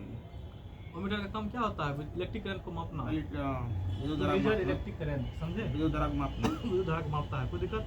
अब ये वोल्ट मीटर, ओमीटर पढ़ लिए हैं, वोल्ट मीटर क्या है, इससे विभवांतर में मापना, यानी टू मेजर वोल्ट मीटर को टू मेजर पोटेंशियल डिफरेंस, यानी वोल्ट मीटर को जो है ना विभवांतर में मापता है, समझे। वोल्ट मीटर का काम क्या होता है, विभवांतर में पोटेंशियल डिफरेंस को मापना, समझे। वोल्ट मीटर का काम क्या होता है, विभवांतर को मापना, यानी टू मेजर पोटेंशियल डिफरेंस को वोल्ट मीटर। आप देखिए वोल्ट मीटर कौन सा कॉम्बिनेशन में आता है, ये होता है आपको कौन सी, पैरेलल कॉम्बिनेशन। अच्छा वोल्ट मीटर जो है पैरेलल कॉम्बिनेशन में रहता है, समानांतर क्रम में रहता है, समझे। इसका प्रतिरोध हाई होता है, वोल्ट मीटर का प्रतिरोध हाई होता है, उल्टा हो जाएगा उसका, सीधा जान लीजिए। आमीटर का प्रतिरोध होता है लो, वोल्ट मीटर होता है बिल्कुल, वो श्रेणी क्रम में, ये समांतर क्रम में। आपको पैरेलल यानी समांतर क्रम में रहता है। तो वोल्ट मीटर में देख लीजिए, वो विद्युत धारा को मापता है, विभवांतर। बिल्कुल वो विद्युत धारा इलेक्ट्रिक करंट मापता है, कौन सी, ओमीटर। और इसका काम क्या है, पोटेंशियल डिफरेंस यानी विभवांतर को मापता है, कौन सी, वोल्ट मीटर कौन सा सीरीज में रहेगा, ये समांतर श्रेणी, बिल्कुल समानांतर श्रेणी, या उसी कह सकते कौन सी, पैरेलल कॉम्बिनेशन। इसका प्रतिरोध क्या होना चाहिए, हाई होना चाहिए, कितना, वोल्ट मीटर का। आइडियल वोल्ट मीटर कितना हो जाएगा, इन्फिनिटी रहेगा तब, यानी प्रतिरोध अनंत रहेगा तब उसको कहेंगे कौन सी कहेंगे, आदर्श वोल्ट मीटर। और यदि R बराबर 0 रहेगा तो उसको कौन सा ओमीटर कहेंगे, आदर्श ओमीटर। और यदि R बराबर इन्फिनिटी रहेगा तो आदर्श वोल्ट मीटर, बिल्कुल आदर्श वोल्ट मीटर कहेंगे, आइडियल वोल्ट मीटर कहेंगे। जब कोई के R का यानी प्रतिरोध का मान अनंत रहेगा तो वोल्ट मीटर क्या हो जाएगा, आदर्श वोल्ट मीटर कहेंगे, बिल्कुल सही। आप क्वेश्चन आ जाइए, क्वेश्चन आप इस क्वेश्चन करेंगे, कौन सा कथन सही है, कौन सा कथन सही है। एक ओमीटर को परिपथ में श्रेणी क्रम में तथा वोल्ट मीटर को समांतर क्रम में, सही है, यही सही है। ओमीटर को किस में जोड़े थे, श्रेणी क्रम में, वोल्ट मीटर को समांतर क्रम में। बिल्कुल, अभी तो पढ़े थे तुरंते। आपको जो ओमीटर का प्रतिरोध लो होता है, बिल्कुल सही, और इसका वोल्ट मीटर का का हाई प्रतिरोध हाई होता है। उसमें ये पढ़े थे अपन लोग, वोल्टमीटर के बारे में क्या पढ़े थे? अमीटर के बारे में? अमीटर के बारे में अगर प्रतिरोध 0 होता है तो सबसे अच्छा आदर्श अमीटर होता है, बिल्कुल सही, और इसका अनंत होता है तो आदर्श वोल्टमीटर होता है। बिल्कुल बिल्कुल। आप देखिए जो अमीटर में पढ़े थे अपना लोग, अमीटर को कौन सा श्रेणी में जोड़ा है? सीरीज अमीटर श्रेणी क्रम और वोल्टमीटर समांतर क्रम। यानी समानांतर क्रम में जोड़ा था। तो ऑप्शन में फर्स्ट यही लिखा है। दूसरा देखिए, ये दूसरा ऑप्शन में ये लिखा है, एक अमीटर का प्रतिरोध उच्च होता है। अमीटर का प्रतिरोध उच्च नहीं होता, लो होता है ना? लो होता है। वोल्टमीटर का उच्च होता है। बिल्कुल, वोल्टमीटर का प्रतिरोध यहाँ कम लिखा कम हुआ होता है, है। यानी फर्स्ट सही है आपको। एक अमीटर का परिपथ में श्रेणी क्रम में तथा वोल्टमीटर को कौन सा क्रम में? समानांतर क्रम में जोड़ा जाता है। कोई दिक्कत? नहीं। अब ये गैल्वेनोमीटर अपना लोग जानते हैं। गैल्वेनोमीटर का यूज कहाँ होता है? गैल्वेनोमीटर यूज कहाँ होता है? देख लीजिए, दुर्बल विद्युत धारा को ज्ञात करना और उसकी दिशा का पता लगाना। गैल्वेनोमीटर का काम क्या है? यानी कमजोर विद्युत धारा को ज्ञात करना, यानी कमजोर विद्युत धारा को ज्ञात करना और उसकी दिशा का पता लगाना। Galvanometer to detect weak electric current and find its direction. यानी गैल्वेनोमीटर का काम कहाँ होता है? यूज क्या होता है? दुर्बल यानी कमजोर विद्युत धारा को क्या करना? ज्ञात करना और उसकी दिशा का पता लगाना। गैल्वेनोमीटर का काम वही है, समझे? दुर्बल विद्युत धारा को ज्ञात करना और बिल्कुल। उसकी दिशा का उसकी पता यानी आपको डायरेक्शन को फाइंड करना, यानी पता करना, ठीक है। आज गैल्वेनोमीटर का यूज और कहाँ होता है? गैल्वेनोमीटर एक अमीटर की अपेक्षा धारा के प्रति अधिक संवेदनशील होता है। यानी गैल्वेनोमीटर क्या है? अमीटर की अपेक्षा धारा के प्रति अधिक संवेदनशील होता है, समझे? It is more sensitive to electric current than ammeter. यानी गैल्वेनोमीटर अमीटर की अपेक्षा धारा के प्रति अधिक संवेदनशील होता है, ठीक है। गैल्वेनोमीटर के देख लीजिए वर्क कहाँ होता है? ओनली फॉर डीसी, यानी डायरेक्ट करंट में आप यूज करते हैं। किसका? गैल्वेनोमीटर का उपयोग कहाँ करते हैं? डायरेक्ट करंट में, डीसी में यूज करते हैं। आप एसी में यूज नहीं करते हैं, नॉट एसी। अल्टरनेटिव करंट में आप उपयोग नहीं करते हैं। किसका? गैल्वेनोमीटर का। तो क्वेश्चन कितना बार पूछा है? गैल्वेनोमीटर का यूज होता है कौन सा करंट में? डीसी में डायरेक्ट करंट में आप यूज करते हैं, यानी डिश धारा में यूज करते हैं। गैल्वेनोमीटर केवल डिश धारा में कार्य करता है, लेकिन एसी पर कार्य नहीं करता है। ध्यान, कोई दिक्कत? उतना कितना बार क्वेश्चन पूछा है? गैल्वेनोमीटर का जो है वर्क्स ओनली फॉर डीसी, यानी डायरेक्ट करंट। किसका? गैल्वेनोमीटर का। गैल्वेनोमीटर को एम्पियर में बदलना, ए मीटर में बदलना। हाँ, जब एक निम्न प्रतिरोध का तार गैल्वेनोमीटर के समानांतर क्रम में जोड़ा जाता है, यह संयोजन अमीटर की तरह कार्य करता है। ध्यान दीजिएगा क्या है? गैल्वेनोमीटर को किस में? एमीटर में बदलने के लिए क्या करना पड़ेगा? यानी गैल्वेनोमीटर को एमीटर में बदलने के लिए क्या करना पड़ेगा? जब एक निम्न प्रतिरोध यानी लो रेसिस्टर का तार गैल्वेनोमीटर के समानांतर क्रम में जोड़ा जाता है, तो यह संयोजन अमीटर की तरह कार्य करता है। यानी गैल्वेनोमीटर को कौन सा क्रम में जोड़ेंगे? पैरेलल कम्युनिकेशन में जोड़ेंगे, यानी समानांतर क्रम में जोड़ेंगे, ठीक है। तो क्या आ जाएगा? ये अमीटर की तरह कार्य करेगा गैल्वेनोमीटर, समझे? आप देखिए शंट, एक तो आया था शंट, SHUNT। शंट क्या होता है?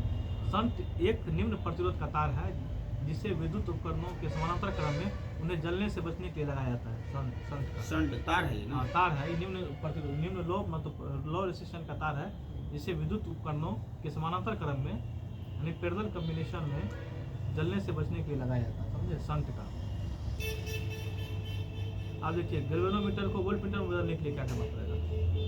जब एक उच्च प्रतिरोध का तार गैल्वेनोमीटर को, यानी यहाँ पर क्या हाई रेजिस्टेंस ले रहे हैं, जब एक उच्च प्रतिरोध का तार गैल्वेनोमीटर के श्रेणी क्रम में जोड़ा जाता है, तो यह संयोजन वोल्टमीटर की तरह कार्य करेगा। यानी गैल्वेनोमीटर को आप वोल्टमीटर बदलेंगे तो कौन सा कॉम्बिनेशन में जोड़ना पड़ेगा? श्रेणी क्रम में जोड़ना पड़ेगा, तब जाकर आपको जो है ना गैल्वेनोमीटर किस रूप में कार्य करेगा? वोल्टमीटर की तरह कार्य करेगा। आप एक ऑप्शन दिया क्या दिया हुआ है? एक गैल्वेनोमीटर को किसके साथ जोड़कर एक एमीटर में परिवर्तित किया जाता है? तुरंत पढ़े थे। एक गैल्वेनोमीटर को किसके साथ जोड़कर एक ओमीटर में परिवर्तित करता है? तुरंत पढ़े है ना? लो रेसिस्टेंट इन पैरेलल, यानी श्रेणी क्रम में नहीं। यहाँ पर ध्यान दिए आप, ध्यान नहीं समझे क्या? ओमीटर में आप जो है श्रेणी क्रम में उपयोग किए थे, लेकिन गैल्वेनोमीटर को आप जो है गैल्वेनोमीटर को किसके साथ जोड़कर एक ओमीटर में परिवर्तित कर रहे थे? गैल्वेनोमीटर को आप परिवर्तित कर रहे थे। आप ध्यान दीजिएगा, गैल्वेनोमीटर को आप किस में बदल रहे थे? यहाँ पर ध्यान दीजिएगा, तो यहाँ पर ध्यान दीजिएगा गैल्वेनोमीटर किस में? ओमीटर बदलने के लिए क्या किए थे? जब एक निम्न प्रतिरोध का तार गैल्वेनोमीटर के समानांतर क्रम में जोड़ रहे थे, यानी लो रेसिस्टेंस को किस क्रम में जोड़ रहे थे? समानांतर क्रम में जोड़ रहे थे, पैरेलल में जोड़ रहे थे। तो ऑप्शन में ये देख लीजिए क्वेश्चन में क्या है। एक गैल्वेनोमीटर के किसके साथ जोड़कर एक गैल्वेनोमीटर को किसके साथ जोड़कर एक ओमीटर में परिवर्तित करते हैं? लो रेसिस्टेंस था ना इन पैरेलल में, याद है? अब क्या जोड़कर एक गैल्वेनोमीटर को वोल्टमीटर में बदला जा सकता है?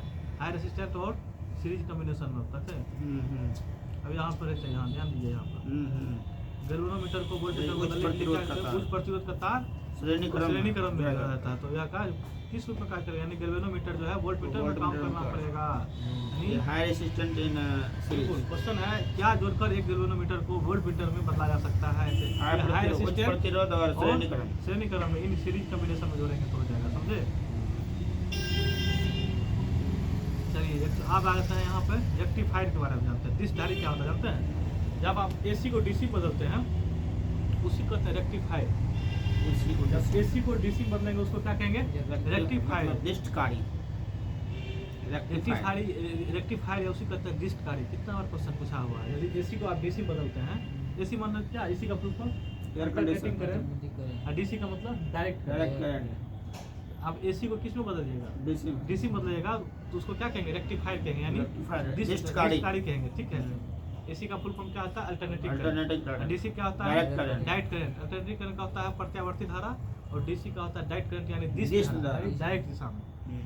तो देख लीजिए, एसी को डीसी में बदलेंगे उसको क्या कहेंगे, रेक्टिफायर, यानी डिस्चार्ज। रेक्टिफायर याद रखिए ना, एसी को डीसी में बदलेंगे उसको क्या कहेंगे, रेक्टिफायर।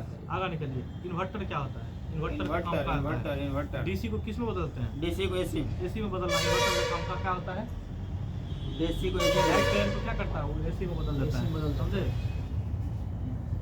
बुझेगा ना, इन्वर्टर का काम क्या होता है, डीसी को एसी बदलना, उसे इन्वर्टर का काम नहीं होता। एसी को डीसी बदल दिया तो हो गया रेक्टिफायर उसको डिस्चार्ज, ठीक है। अब देखिए डिश धारा क्या है, डायरेक्ट करंट क्या है, और अल्टरनेटिव करंट क्या है, हम लोग पढ़े थे पीछे भी, फिर भी रिवीजन हो जाएगा। डायरेक्ट करंट देखिए क्या होता है, डीसी क्या होता है, बैटरी में कौन सा होता है, डायरेक्ट करंट लगाता है।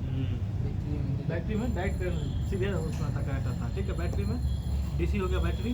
अब generator due to flow of electron, यानी जनरेटर में जो होता है इलेक्ट्रॉन का जो फ्लो होता है जनरेटर में, वो सब कौन सी डायरेक्ट करंट होता है, डीसी है। अब देखिए फिक्स डायरेक्शन में जाता है उसका। अब देखिए फ्रीक्वेंसी कितना होता है, 0 हर्ट्ज का होता है, यानी डीसी का जो होता है फ्रीक्वेंसी कितना होता है, 0 फ्रीक्वेंसी कितना, 0 हर्ट्ज। आवृत्ति का सही मतलब कौन चीज, हर्ज है ना, हर्ट्ज एग्जैक्ट। तो क्वेश्चन पूछता है ये डायरेक्ट करंट का फ्रीक्वेंसी कितना होता है, 0 हर्ट्ज, ठीक है। जनरेटर में जो है इलेक्ट्रॉन का फ्लो करता है, कौन सा होगा, डीसी होगा। बैटरी में भी कौन सी होता है, डीसी होता है। आप देखिए प्रत्यावर्ती धारा क्या होता है, अल्टरनेटिव करंट क्या होता है। ट्रांसफार्मर में जो करंट आता है वो कौन सी रहता है, एसी करता है, समझे। एसी को डीसी में बदलेंगे उसको कहता है रेक्टिफायर, डिस्चार्ज। एसी को डीसी को डीसी बदलकर इन्वर्टर का काम होता है वो, ठीक है। आप देखिए प्रत्यावर्ती धारा क्या काम होता है, अल्टरनेटिव करंट। ट्रांसफार्मर में कौन सा धारा, एसी। देखिए generates due to vibration of electron, इसमें क्या है, इसमें जो है इलेक्ट्रॉन का जो वाइब्रेशन होता है उसको, इलेक्ट्रॉन का वाइब्रेशन होगा तो उसको अल्टरनेटिव करंट होगा, एसी हो जाएगा, ठीक है। अपन लोग क्या पढ़े थे यहाँ पे, फ्लो ऑफ इलेक्ट्रॉन होगा, जनरेट फ्लो ऑफ इलेक्ट्रॉन, यानी इलेक्ट्रॉन का बहाव रहेगा तो डीसी, यानी वाइब्रेशन ऑफ इलेक्ट्रॉन रहेगा, यानी वाइब्रेशन ऑफ इलेक्ट्रॉन जनरेट करेगा तो उसको क्या कहेंगे, एसी। ध्यान रखें, वाइब्रेशन ऑफ इलेक्ट्रॉन रहेगा यानी जनरेट ड्यू टू कौन चीज, वाइब्रेशन ऑफ इलेक्ट्रॉन एसी, और ड्यू जनरेट इनटू कौन चीज, फ्लो ऑफ इलेक्ट्रॉन रहेगा तो डीसी। और एसी में क्या होगा, generate due to vibration of electron, यानी इलेक्ट्रॉन का वाइब्रेशन होना क्या होगा, एसी हो।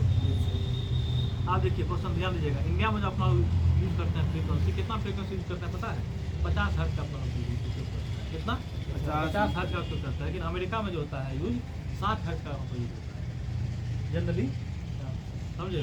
इंडिया 50, इंडिया कितना यूएसए अमेरिका हो गया, हाँ यूएसए अमेरिका।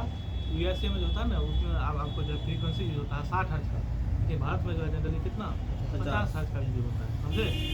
आप देखिए एसी का और क्या काम होता है, देखिए जैसे क्वेश्चन देखिए, क्वेश्चन ये पूछेगा यदि आवृत्ति 50 हर्ट्ज हो, यदि फ्रीक्वेंसी कितना हो 50 हर्ट्ज हो, तो एसी धारा 1 सेकंड में 100 बार दिशा बदलती है। मतलब समझे इसका मतलब क्या हुआ, 1 हर्ट्ज में दो बार दिशा बदलती है, यानी 1 हर्ट्ज में कितना बार, 2 बार दिशा बदलती है। तो 50 हर्ट्ज में कितना बार दिशा बदलती है, 100 बार। क्वेश्चन नहीं है, क्योंकि 1 हर्ट्ज में कितना बार दिशा बदलती है, 2 बार दिशा बदलती है, समझे।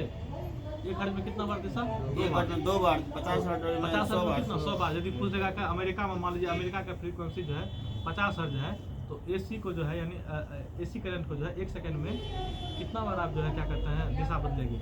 100 बार। 100 बार कैसे बदलेगा? अमेरिका के बोलते हैं 60। अमेरिका का 50 बोले आप अभी। अमेरिका के 60 बोले हैं, 50 50 बोले हैं। अभी बोले 50 क्वेश्चन में। क्वेश्चन 50 कीजिए। अगर 60 रहेगा तो 120। 60 रहेगा यदि 120। अमेरिका में तो जनरली आप 60 हाँ 120 60 का उपयोग होता है, उसमें हो जाएगा कितना? 120। हाँ, तो 1 सेकंड में कितना बार हो जाएगा? 2 बार। 1 सेकंड में कितना बार? 2 बार। यानी 1 हर्ट्ज में 2 बार दिशा बदलती है, ठीक है? तो 60 हर्ट्ज में 60 में 120 बार। सेकंड में 100 बार।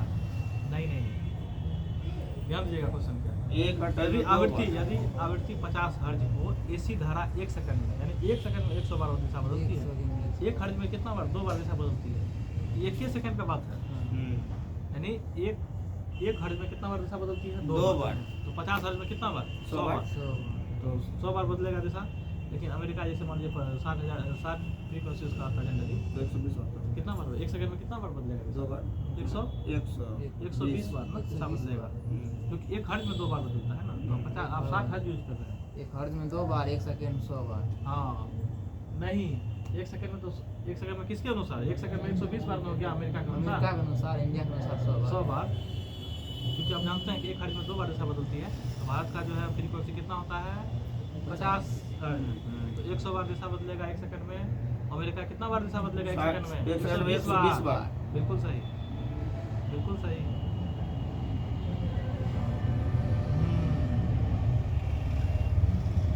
आप देख लीजिए, मजा लग रहा है पढ़ने में? वो लगता है मजा आता आ रहा होगा, आ रहा है मजा? जी। चलिए वो आ जाता है यहाँ पर क्वेश्चन, इसको करते हैं, निकल जाते हैं इसमें। आप देखिए, समान वोल्टेज पर एसी डीसी से ज़्यादा खतरनाक होता है। यदि आप सेम वोल्टेज रहेगा, यदि सेम वोल्टेज रहेगा दोनों में, एसी और डीसी में, एसी जो होता है ना डीसी से ज़्यादा खतरनाक होता है। एसी ज़्यादा खतरनाक होता है कि एसी? एसी ज़्यादा खतरनाक होता है डीसी से, क्योंकि समझने का मौका नहीं देता है एसी। डीसी में तो कुछ समझ ही हो जाइएगा, लेकिन एसी समझने का मौका नहीं देता। वो जो आप ट्रांसफार्मर में कुछ ही रहता है, एसी रहता है। आप जो है जनरेटर जो चलाते हैं उसमें कुछ डीसी रहता है, उसमें डीसी रहता है, इसलिए थोड़ा बच जाता है आप। ट्रांसफार्मर जो मतलब ऐसे होता है, उस करंट प्रवाहित करता है, एसीएन करता होगा। हाँ, ट्रांसफार्मर में एसी करंट होता है, समझे? तो एक चीज़ जान लीजिए, क्वेश्चन पूछता है यदि सेम वोल्टेज रहेगा, वोल्टेज दोनों में सेम रहेगा तो एसी ज़्यादा खतरनाक होगा। मोर डेंजरस देन कौन चीज? डीसी। डीसी यानी at same voltage than AC is more dangerous DC. DC, यानी AC समान वोल्टेज DC पर से- समान वोल्टेज पर एसी क्या होगा? डीसी से ज़्यादा खतरनाक होता है। समझे? उसे डीसी ज़्यादा खतरनाक होता है, ध्यान रखिए। डीसी डीसी ज़्यादा खतरनाक होता है, लेकिन सेम वोल्टेज यदि कर देगा, अच्छा अच्छा सेम यदि वोल्टेज कर देगा तो एसी ज़्यादा खतरनाक हो जाएगा। कौन चीज़ से? डीसी से डीसी ज़्यादा खतरनाक होता है। डीसी वैसे ज़्यादा खतरनाक होता है। डीसी ज़्यादा उसमें उसमें कर जाएगा, इसमें थोड़ा रुक होता है, लेकिन सेम वोल्टेज दोनों बढ़ाई डीसी में होगा। होता है क्या, डीसी में करंट लगेगा तो साहब आपको फेंकेगा नहीं, आप सकले रह सकले रहेगा। डीसी हो गया आपको जनरेटर, तो जनरेटर से क्लियर सकले है। रह जाइए। और वो एसी लाइन में लड़ा था उसमें सरल होता रहता है। है। उसमें होता है कि थोड़ा समझने का मौका देता है। अल्टरनेटिव करंट उसको कहते हैं, डीसी का मतलब अल्टरनेटिव, मतलब थोड़ा फिर रुक रहता रुक, समझे? लेकिन हम यदि देखिए सेम आप- वोल्टेज दोनों, यदि सेम वोल्टेज उसमें भी इसमें रहेगा तब तो AC एसी ज़्यादा ज़्यादा खतरनाक होता है डीसी से, जान गाड़ी लीजिए। को जनरेटर में देखे करंट लगता है, आँख से देख। मर गया। हाँ, वही सटल रहा, हमको लगा कि हम मरिए गया? हाँ मरिए गया। बोला अरे कि खड़ा है कोई दिक्कत नहीं, लेकिन सटल जनरेटर ऐसा है फेंका भी नहीं। उसमें जो डायरेक्ट उसमें जाता है, समझने का मौका नहीं देता। इसमें तो आपके एक बार करंट मारता तो कोई दिखते हैं ऐसे चीज, करंट मारा तो खींच लेते हैं, हाँ, थोड़ा सा तो मौका दे देता है ना आपको, लाइन में कितना हमको झटका लगा यहाँ से वहाँ तक, समझे? उसमें आपको मौका देता है, लेकिन उसमें उतना मौका नहीं देगा। उसमें सटेज ले देता है। देख लीजिएगा, ध्यान दीजिएगा, सेम वोल्टेज यदि सेम वोल्टेज रहेगा तो एसी ज़्यादा खतरनाक होगा। कौन चीज़ से? डीसी से reading of AC current IRMS होता है। देखिए, रीडिंग ऑफ एसी करंट का IRMS होता है, सूत्र होता है IRMS बराबर होता है I नॉट बाय √2। जो I नॉट को कहते हैं पीक वैल्यू, यानी उच्चतम मान करते हैं।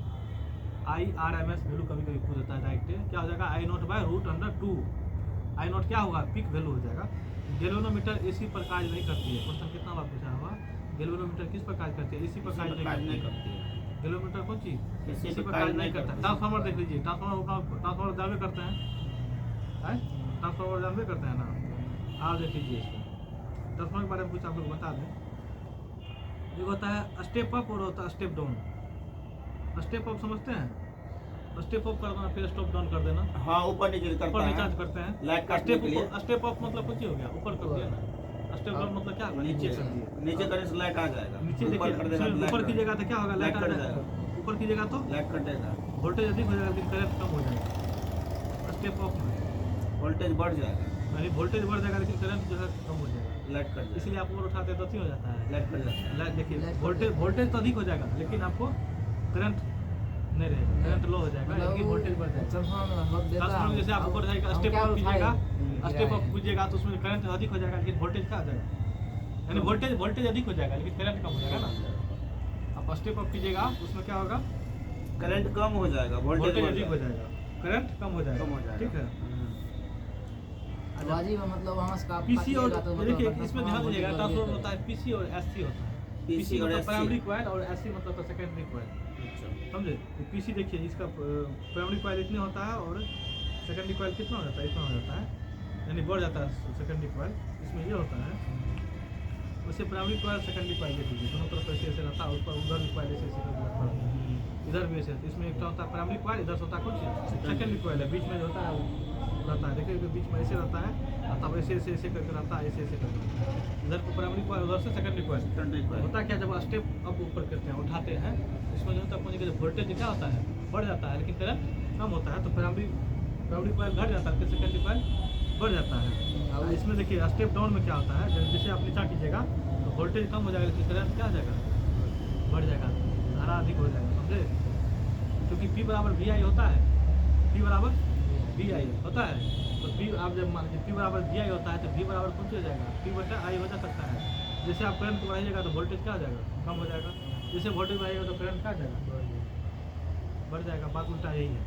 तो स्टेप अप में क्या होता है, इसमें जो पीसी यानी प्राइमरी जो है कॉइल अधिक हो जाता है और सेकेंडरी कॉइल इसमें कम हो जाता है। किसमें, जब स्टेप डाउन कीजिएगा तब स्टेप डाउन में वोल्टेज कम हो जाएगा लेकिन करंट क्या आ जाएगा, बढ़ जाएगा। आप देखिए क्वेश्चन पूछता है ट्रांसफार्मर में जो है ट्रांसफार्मर का किस सिद्धांत पर कार्य करता है, क्वेश्चन तो ये भी कितना बार पूछा है। ट्रांसफार्मर जब हम उपयोग करते हैं पूछता है किस सिद्धांत पर कार्य करता है ट्रांसफार्मर, ये भी वही होता है। ध्यान दीजिएगा ना, law of conservation of energy, ऊर्जा के संरक्षण के नियम, ध्यान रखिएगा। इसीलिए क्योंकि अपन लोग कितना बार पढ़े तो ऊर्जा के बारे में, ऊर्जा को ना तो आप बनाया जा सकता है ना ही उसको विनाश किया जा सकता है, ऊर्जा को एक रूप से दूसरे जगह आप ट्रांसफर कर सकते हैं।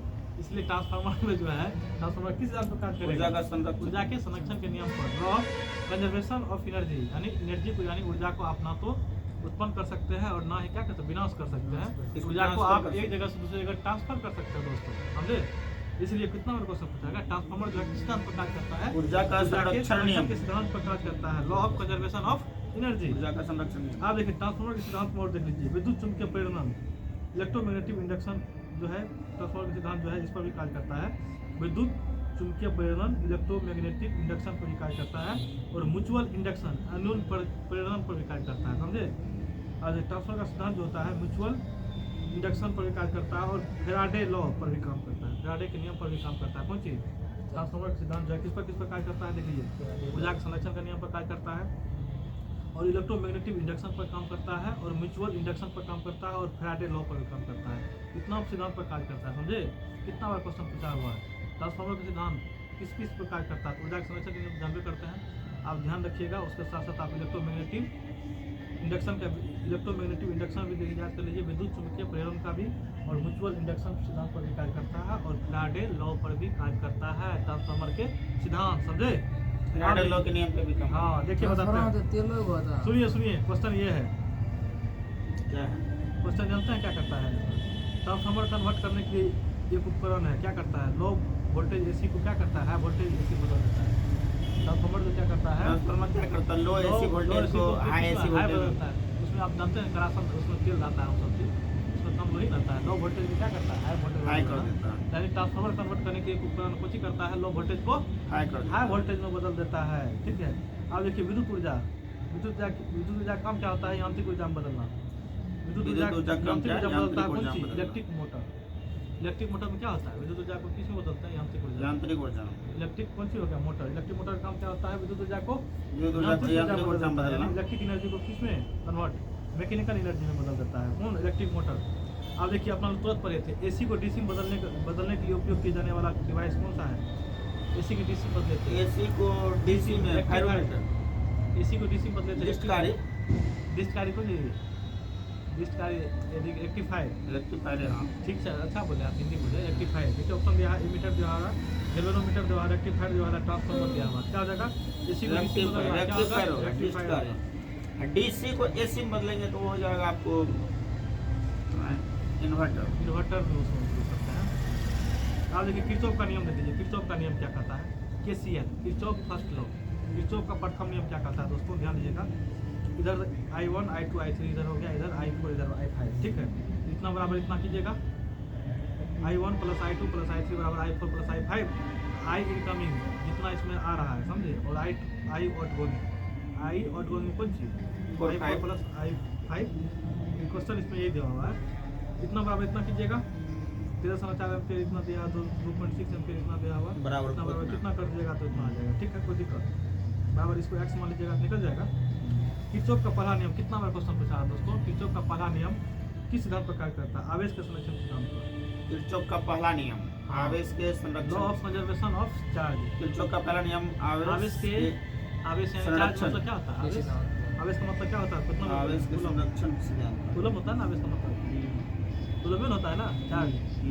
तो देखिए किरचॉफ का पहला नियम कितना बार पूछा, किस सिद्धांत पर कार्य करता है? आवेश के संरक्षण बिल्कुल सिद्धांत। सीधा आवेश के संरक्षण सिद्धांत पर काम करता है किरचॉफ का पहला नियम, यानी Kirchhoff first law works on law of conservation of कौन सी चार्ज, यानी किरचॉफ का पहला नियम आवेश के संरक्षण के सिद्धांत पर कार्य करता है। किरचॉफ का दूसरा नियम क्या करता है देख लीजिए। किरचॉफ का क्या, कौन सा नियम? दूसरा नियम किरचॉफ का क्या करता है? किरचॉफ का दूसरा नियम ऊर्जा के संरक्षण के सिद्धांत पर कार्य करता है। लॉ ऑफ पहला आवेश के कंजर्वेशन ऑफ संरक्षण और दूसरा ऊर्जा के संरक्षण। समझे क्वेश्चन कितना? पहला क्या पढ़े अभी? आवेश के किरचॉफ का संरक्षण, पहला नियम आवेश के संरक्षण सिद्धांत पर कार्य करता है, और किरचॉफ का दूसरा नियम ऊर्जा के संरक्षण। ऊर्जा के संरक्षण सिद्धांत पर करता है। Law of conservation of energy. Kirchhoff का दूसरा नियम क्या है? ऊर्जा के संरक्षण के सिद्धांत पर कार्य करता है। कोई दिक्कत? कूलम का नियम पढ़े थे?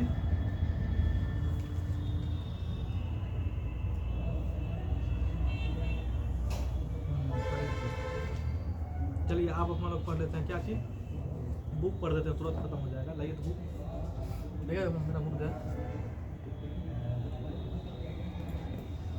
थोड़ा बुक पढ़ देते हैं, क्या बुक में खत्म कर देते हैं। आज कुछ नहीं है, 2 मिनट का खेल है।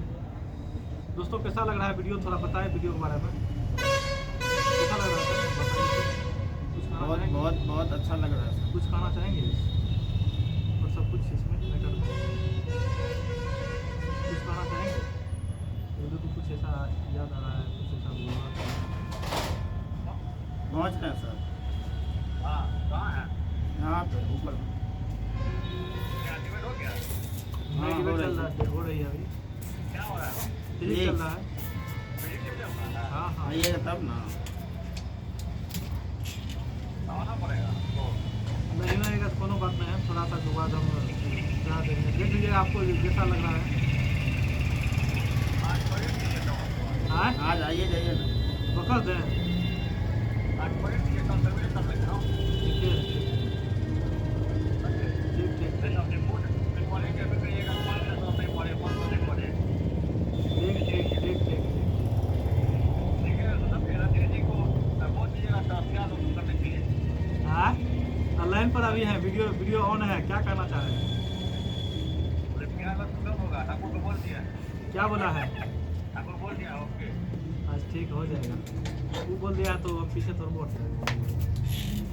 ठीक है। कुछ बोलना चाहेंगे आप? लाइन पर है, यदि कुछ हाँ बोलना बोलना चाहेंगे। कुछ बोल दीजिए, लाइन पर है, यदि कुछ बोलना चाहेंगे तो कुछ। बोलना चाहेंगे। हाँ कुछ बोलना चाहेंगे तो बोल सकते हैं, अभी ऑन है कैमरा। क्या बोले बोलिए। कुछ बोलना है, जैसे कुछ मोटिवेशन बोला, यदि कुछ याद होगा बोलते हैं। जल्दी बोलिए। गाना बढ़िया बज रहा है, कौन बोल देते हैं? गाना बढ़िया बज रहा है। आपके लिए बोल रहे हैं। नहीं, यही पूरा ग्रुप के लिए बोलिए। पूरा ग्रुप के लिए बोल रहे हैं। हाँ पर्सनल नहीं बोलना है। इतने कमजोर नहीं कि वफादार होने का ऐलान करें। अच्छा, हमें यकीन है अपने किरदार को जो खोएगा ढूंढता फिरेगा। बिल्कुल बिल्कुल, बहुत बढ़िया। बहुत बढ़िया, जीत लिए हैं आप। ताली बजाने का काम अच्छा से ठीक है, वाह वाह, जो हकीकत में हुआ वो ख्वाबों में कहा था। बहुत बढ़िया, बहुत बढ़िया, बहुत बहुत धन्यवाद राहुल जी आपको। इसी तरह आप ठीक ठीक ठीक ठीक, चलिए आगे बढ़ते हैं। और तुरंत पढ़ देते हैं इसको, जो पढ़े हैं ठीक है, रिवीजन हो जाएगा। आप याद रहिए यहाँ पे, निकाल लीजिए यहाँ पर, निकालिए पेज नंबर 26 निकाल लीजिए, 26 निकालिए पेज नंबर 30 का, निकल गया है 26 निकाल लीजिए।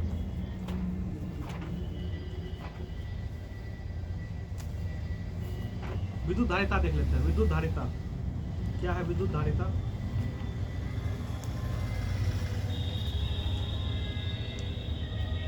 विद्युत वाहक बल पढ़ लिए थे, विद्युत धारिता देख लीजिए क्या है।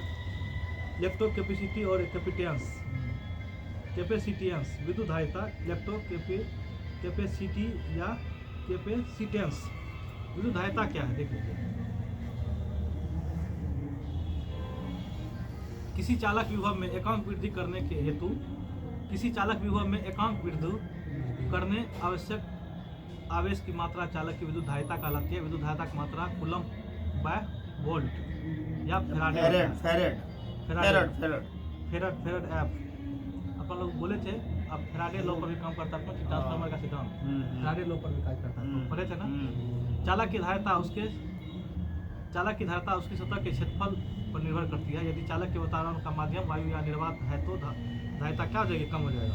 यानी चालक की धारिता उसकी सतह के क्षेत्रफल पर निर्भर करती है। यदि चालक के वातावरण का माध्यम वायु या निर्वात है तो धारिता कम होती है। विद्युत प्रतिरोध देखिए, इलेक्ट्रिक रेसिस्टेंस। जब किसी चालक के सिरों के मध्य विभवांतर स्थापित किया जाता है, विद्युत प्रतिरोध यानी इलेक्ट्रिक रेसिस्टेंस क्या है? अच्छा, विद्युत प्रतिरोध का मतलब क्या हो जाएगा? ओमेन हो जाएगा।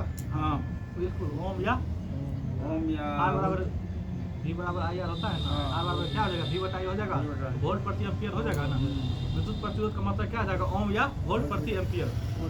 1 ओम बराबर क्या हो जाएगा? 1 वोल्ट प्रति एम्पियर। ठीक है। विद्युत प्रतिरोध देख लीजिए क्या है। जब किसी चालक के सिरों के मध्य विभवांतर स्थापित किया जाता है तो उस चालक में विद्युत धारा प्रवाहित होने लगती है। इस प्रकार लगाए गए विभवांतर तथा चालक में प्रवाहित धारा के अनुपात को चालक का विद्युत प्रतिरोध कहते हैं। और इसका मतलब यानी ओम या वोल्ट प्रति एम्पियर होता है। क्यों होता है? आर बराबर V बटा आई। कोई दिक्कत? विद्युत धारा का मतलब क्या होता है? एम्पियर। विभवांतर क्या होता है? वोल्ट। ओम का नियम देख लीजिए, ओम्स लॉ क्या कहता है? यदि किसी चालक की भौतिक अवस्थाएं जैसे ताप व लंबाई आदि और परिवर्तित रहे यानी चेंज नहीं हो तो चालक में प्रवाहित होने वाली विद्युत धारा चालक के सिरों के विभवांतर के अनुक्रमानुपाती होता है। यानी ताप व लंबाई को क्या करेंगे? वो परिवर्तित कर देंगे, यानी चेंज नहीं करेंगे। तो उस स्थिति में चालक के सिरों के विभवांतर के अनुक्रमानुपाती होता है। आई समानुपाती कौन सी? V या V समानुपाती आई। V बराबर कौन सी होता है? I R. जहाँ R हो जाएगा अनुक्रमानुपाती नियतांक है जिसे धारा का प्रतिरोध या रेसिस्टेंट ऑफ करंट कहते हैं। विशिष्ट प्रतिरोध स्पेसिफिक रेसिस्टेंट। आप बता दीजिए विशिष्ट प्रतिरोध का मतलब क्या होता है? विशिष्ट प्रतिरोध कितना पड़ेगा? उसी कहते हैं रेसिस्टिविटी। प्रतिरोधकता उसी कहते हैं। क्या होगा मतलब? ओम मीटर याद है? विशिष्ट प्रतिरोध कहिए या प्रतिरोधकता कहिए। प्रतिरोध का मात्रक ओम। हाँ। विशिष्ट प्रतिरोध का मात्रक ओम मीटर। क्यों होता है? या प्रतिरोधकता का मात्रक ओम मीटर। क्यों होता है? क्योंकि R बराबर पढ़े थे, R बराबर rho L by A. R बराबर क्या होता है? Rho L by. तो प्रतिरोधकता R बराबर कीजिएगा तो R इंटू कौन सी हो जाएगा? ए हो जाएगा बटा एल हो जाएगा, समझे? तो ओम मीटर स्क्वायर होता है बटा हो जाएगा मीटर में, मीटर काट दीजिएगा तो ओम मीटर होता है। कितना बार क्वेश्चन पूछ दिया है ये जानते हैं? ये क्वेश्चन पूछा हुआ है स्टेट में, क्वेश्चन 11th क्वेश्चन पूछा हुआ है। विशिष्ट प्रतिरोध या उसी का प्रतिरोधकता यानी स्पेसिफिक रेसिस्टेंट या रेसिस्टिविटी, एक ही चीज हुआ। उसका मतलब क्या होता है? ओम मीटर। और उसी में आप जानते हैं यदि विशिष्ट चालकता पूछ देगा तो उसका उल्टा हो जाएगा। किसका? प्रतिरोध प्रति ओम प्रति मीटर। प्रति ओम प्रति मीटर या मोहो प्रति मीटर या प्रति मीटर। बिल्कुल। यहाँ पर रहे कौन सी? विशिष्ट प्रतिरोध पढ़ रहे हैं। देखिए किसी चालक का प्रतिरोध उसकी लंबाई के समानुपाती तथा अनुप्रस्थ काट के क्षेत्रफल का क्या होता है? क्योंकि पढ़े थे R बराबर रो एल बाय ए होता है। ठीक है। देख लीजिए उसके लंबाई का क्या होगा? समानुपाती हो गया प्रतिरोध तथा अनुप्रस्थ काट के क्षेत्रफल का व्युत्क्रमानुपाती होता है क्या? प्रतिरोध। ठीक है, R बराबर क्या हो जाएगा? R बराबर रो L/A, जहाँ रो एक नियतांक है जिसे चालक का विशिष्ट प्रतिरोध अथवा प्रतिरोधकता कहते हैं। ठीक है, रो यही होगा, प्रतिरोधकता वही है। चालकता अभी देख लीजिए, चालकता आ गया। प्रतिरोध का उल्टा कौन सी होता है? चालकता होता है। चालकता क्या होगा? प्रतिरोध का उल्टा चालकता। ठीक है, तो प्रतिरोध का उल्टा चालकता मात्रा क्या रहता है? चालकता प्रतिरोध का मात्रा, प्रति ओम प्रति मीटर। प्रतिरोध का मात्रा ओम ना। प्रतिरोध, हाँ ओम, प्रतिरोध का ओम, यहाँ चालकता है। तो प्रतिरोध का उल्टा होता है चालकता का मतलब, तो क्या होगा? पर ओम होगा, पर ओम, या मोह या सामंजस्य चालकता का। ऐसा मुंह से तो ऐसा ऐसा तो मुंह होता है। प्रतिरोध का मात्रा कौन सी है? उसका उल्टा होता है चालकता, सीधा जान लीजिए। चलता प्रतिरोध का होता है कौन सी मात्रा? ओम। ओम, और चालकता का कौन सी हो जाएगा? इसका उल्टा क्या है? ओम का उल्टा हाँ? 1/ओम, ओम बटा ओम, तो उसको क्या कर सकते हैं? पर ओम कर सकते हैं, पर ओम, या सिर्फ या मोह ओम माइनस कहिए, 1। या मोह कर सकते हैं, या साइमेंसन कर सकते हैं। क्या चीज होगा? अच्छा हाँ, समझे? समझे। देखिए चालकता क्या होता है, ध्यान दीजिएगा। किसी चालक के प्रतिरोध का व्युत्क्रम चालकता कहलाता है। देख लीजिए, बस यहाँ पर दो ही दिया है। किसी चालक के प्रतिरोध का व्युत्क्रम चालकता कहलाता है। ठीक है, समझे? प्रतिरोध का उल्टा कौन सी हो जाएगा? व्युत्क्रम चालकता हो जाएगा। और चालकता के ऐसा ही मात्रा को देखिए क्या होगा? कंडक्टेंस का पर ओम है, या मोह भी है, या इसे सीमेंस भी कहते हैं। अपना साइमेंसन जो कहते हैं उसको सीमेंस भी कहते हैं। समझे? SIMENSON। ठीक है, मात्रा क्या क्या हो गया? पर ओम हो गया, या मोह हो गया, या सीमेंस हो गया। इसका उल्टा हो जाएगा चालकता, प्रतिरोध का उल्टा। प्रतिरोध का उल्टा चालकता। ठीक है, अब विशिष्ट चालकता आ गया। देख लीजिए, हम बोले थे प्रतिरोधकता का उल्टा विशिष्ट। बिल्कुल। इसका क्या हो जाएगा? पर ओम पर मीटर, या मोह पर मीटर, या सीमेंस पर मीटर। देख लीजिए, यही होगा विशिष्ट चालकता। देख लीजिए, स्पेसिफिक कंडक्टिविटी क्या है? विशिष्ट प्रतिरोध या प्रतिरोधकता के व्युत्क्रम। देख लीजिए, हो गया ना?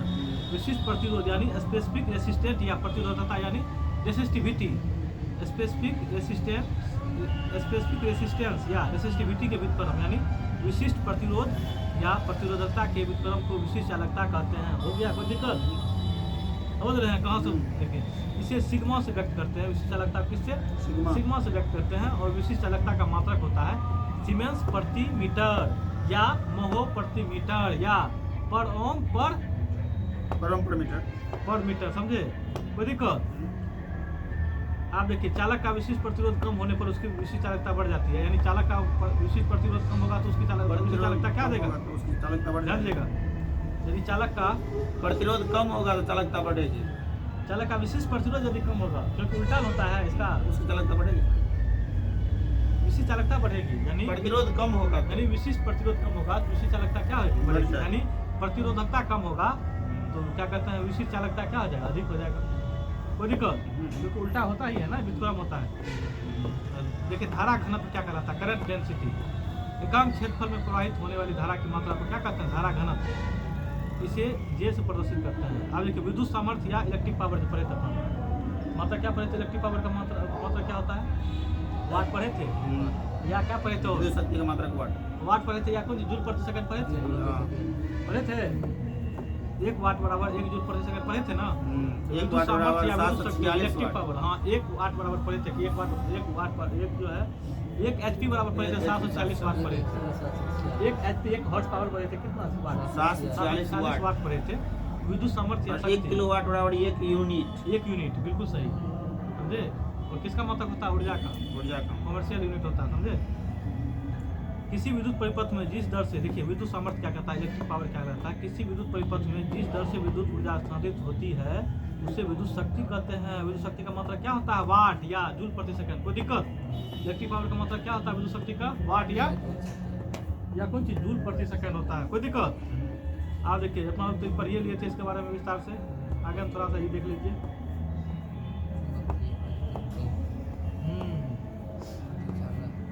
अब जो है यहाँ तक है। कल दोस्तों इससे आगे बढ़ेंगे। यहाँ तक हो गया था, कोई दिक्कत नहीं है। दोस्तों, कैसा लगा वीडियो इसके बारे में आप कमेंट करें, शेयर करें, लाइक करें, सब्सक्राइब करें। इसका कैसा वीडियो लगा, नहीं लगा, फिर इसके आगे जो है आपको आगे बढ़ाएंगे। ठीक है, थैंक यू।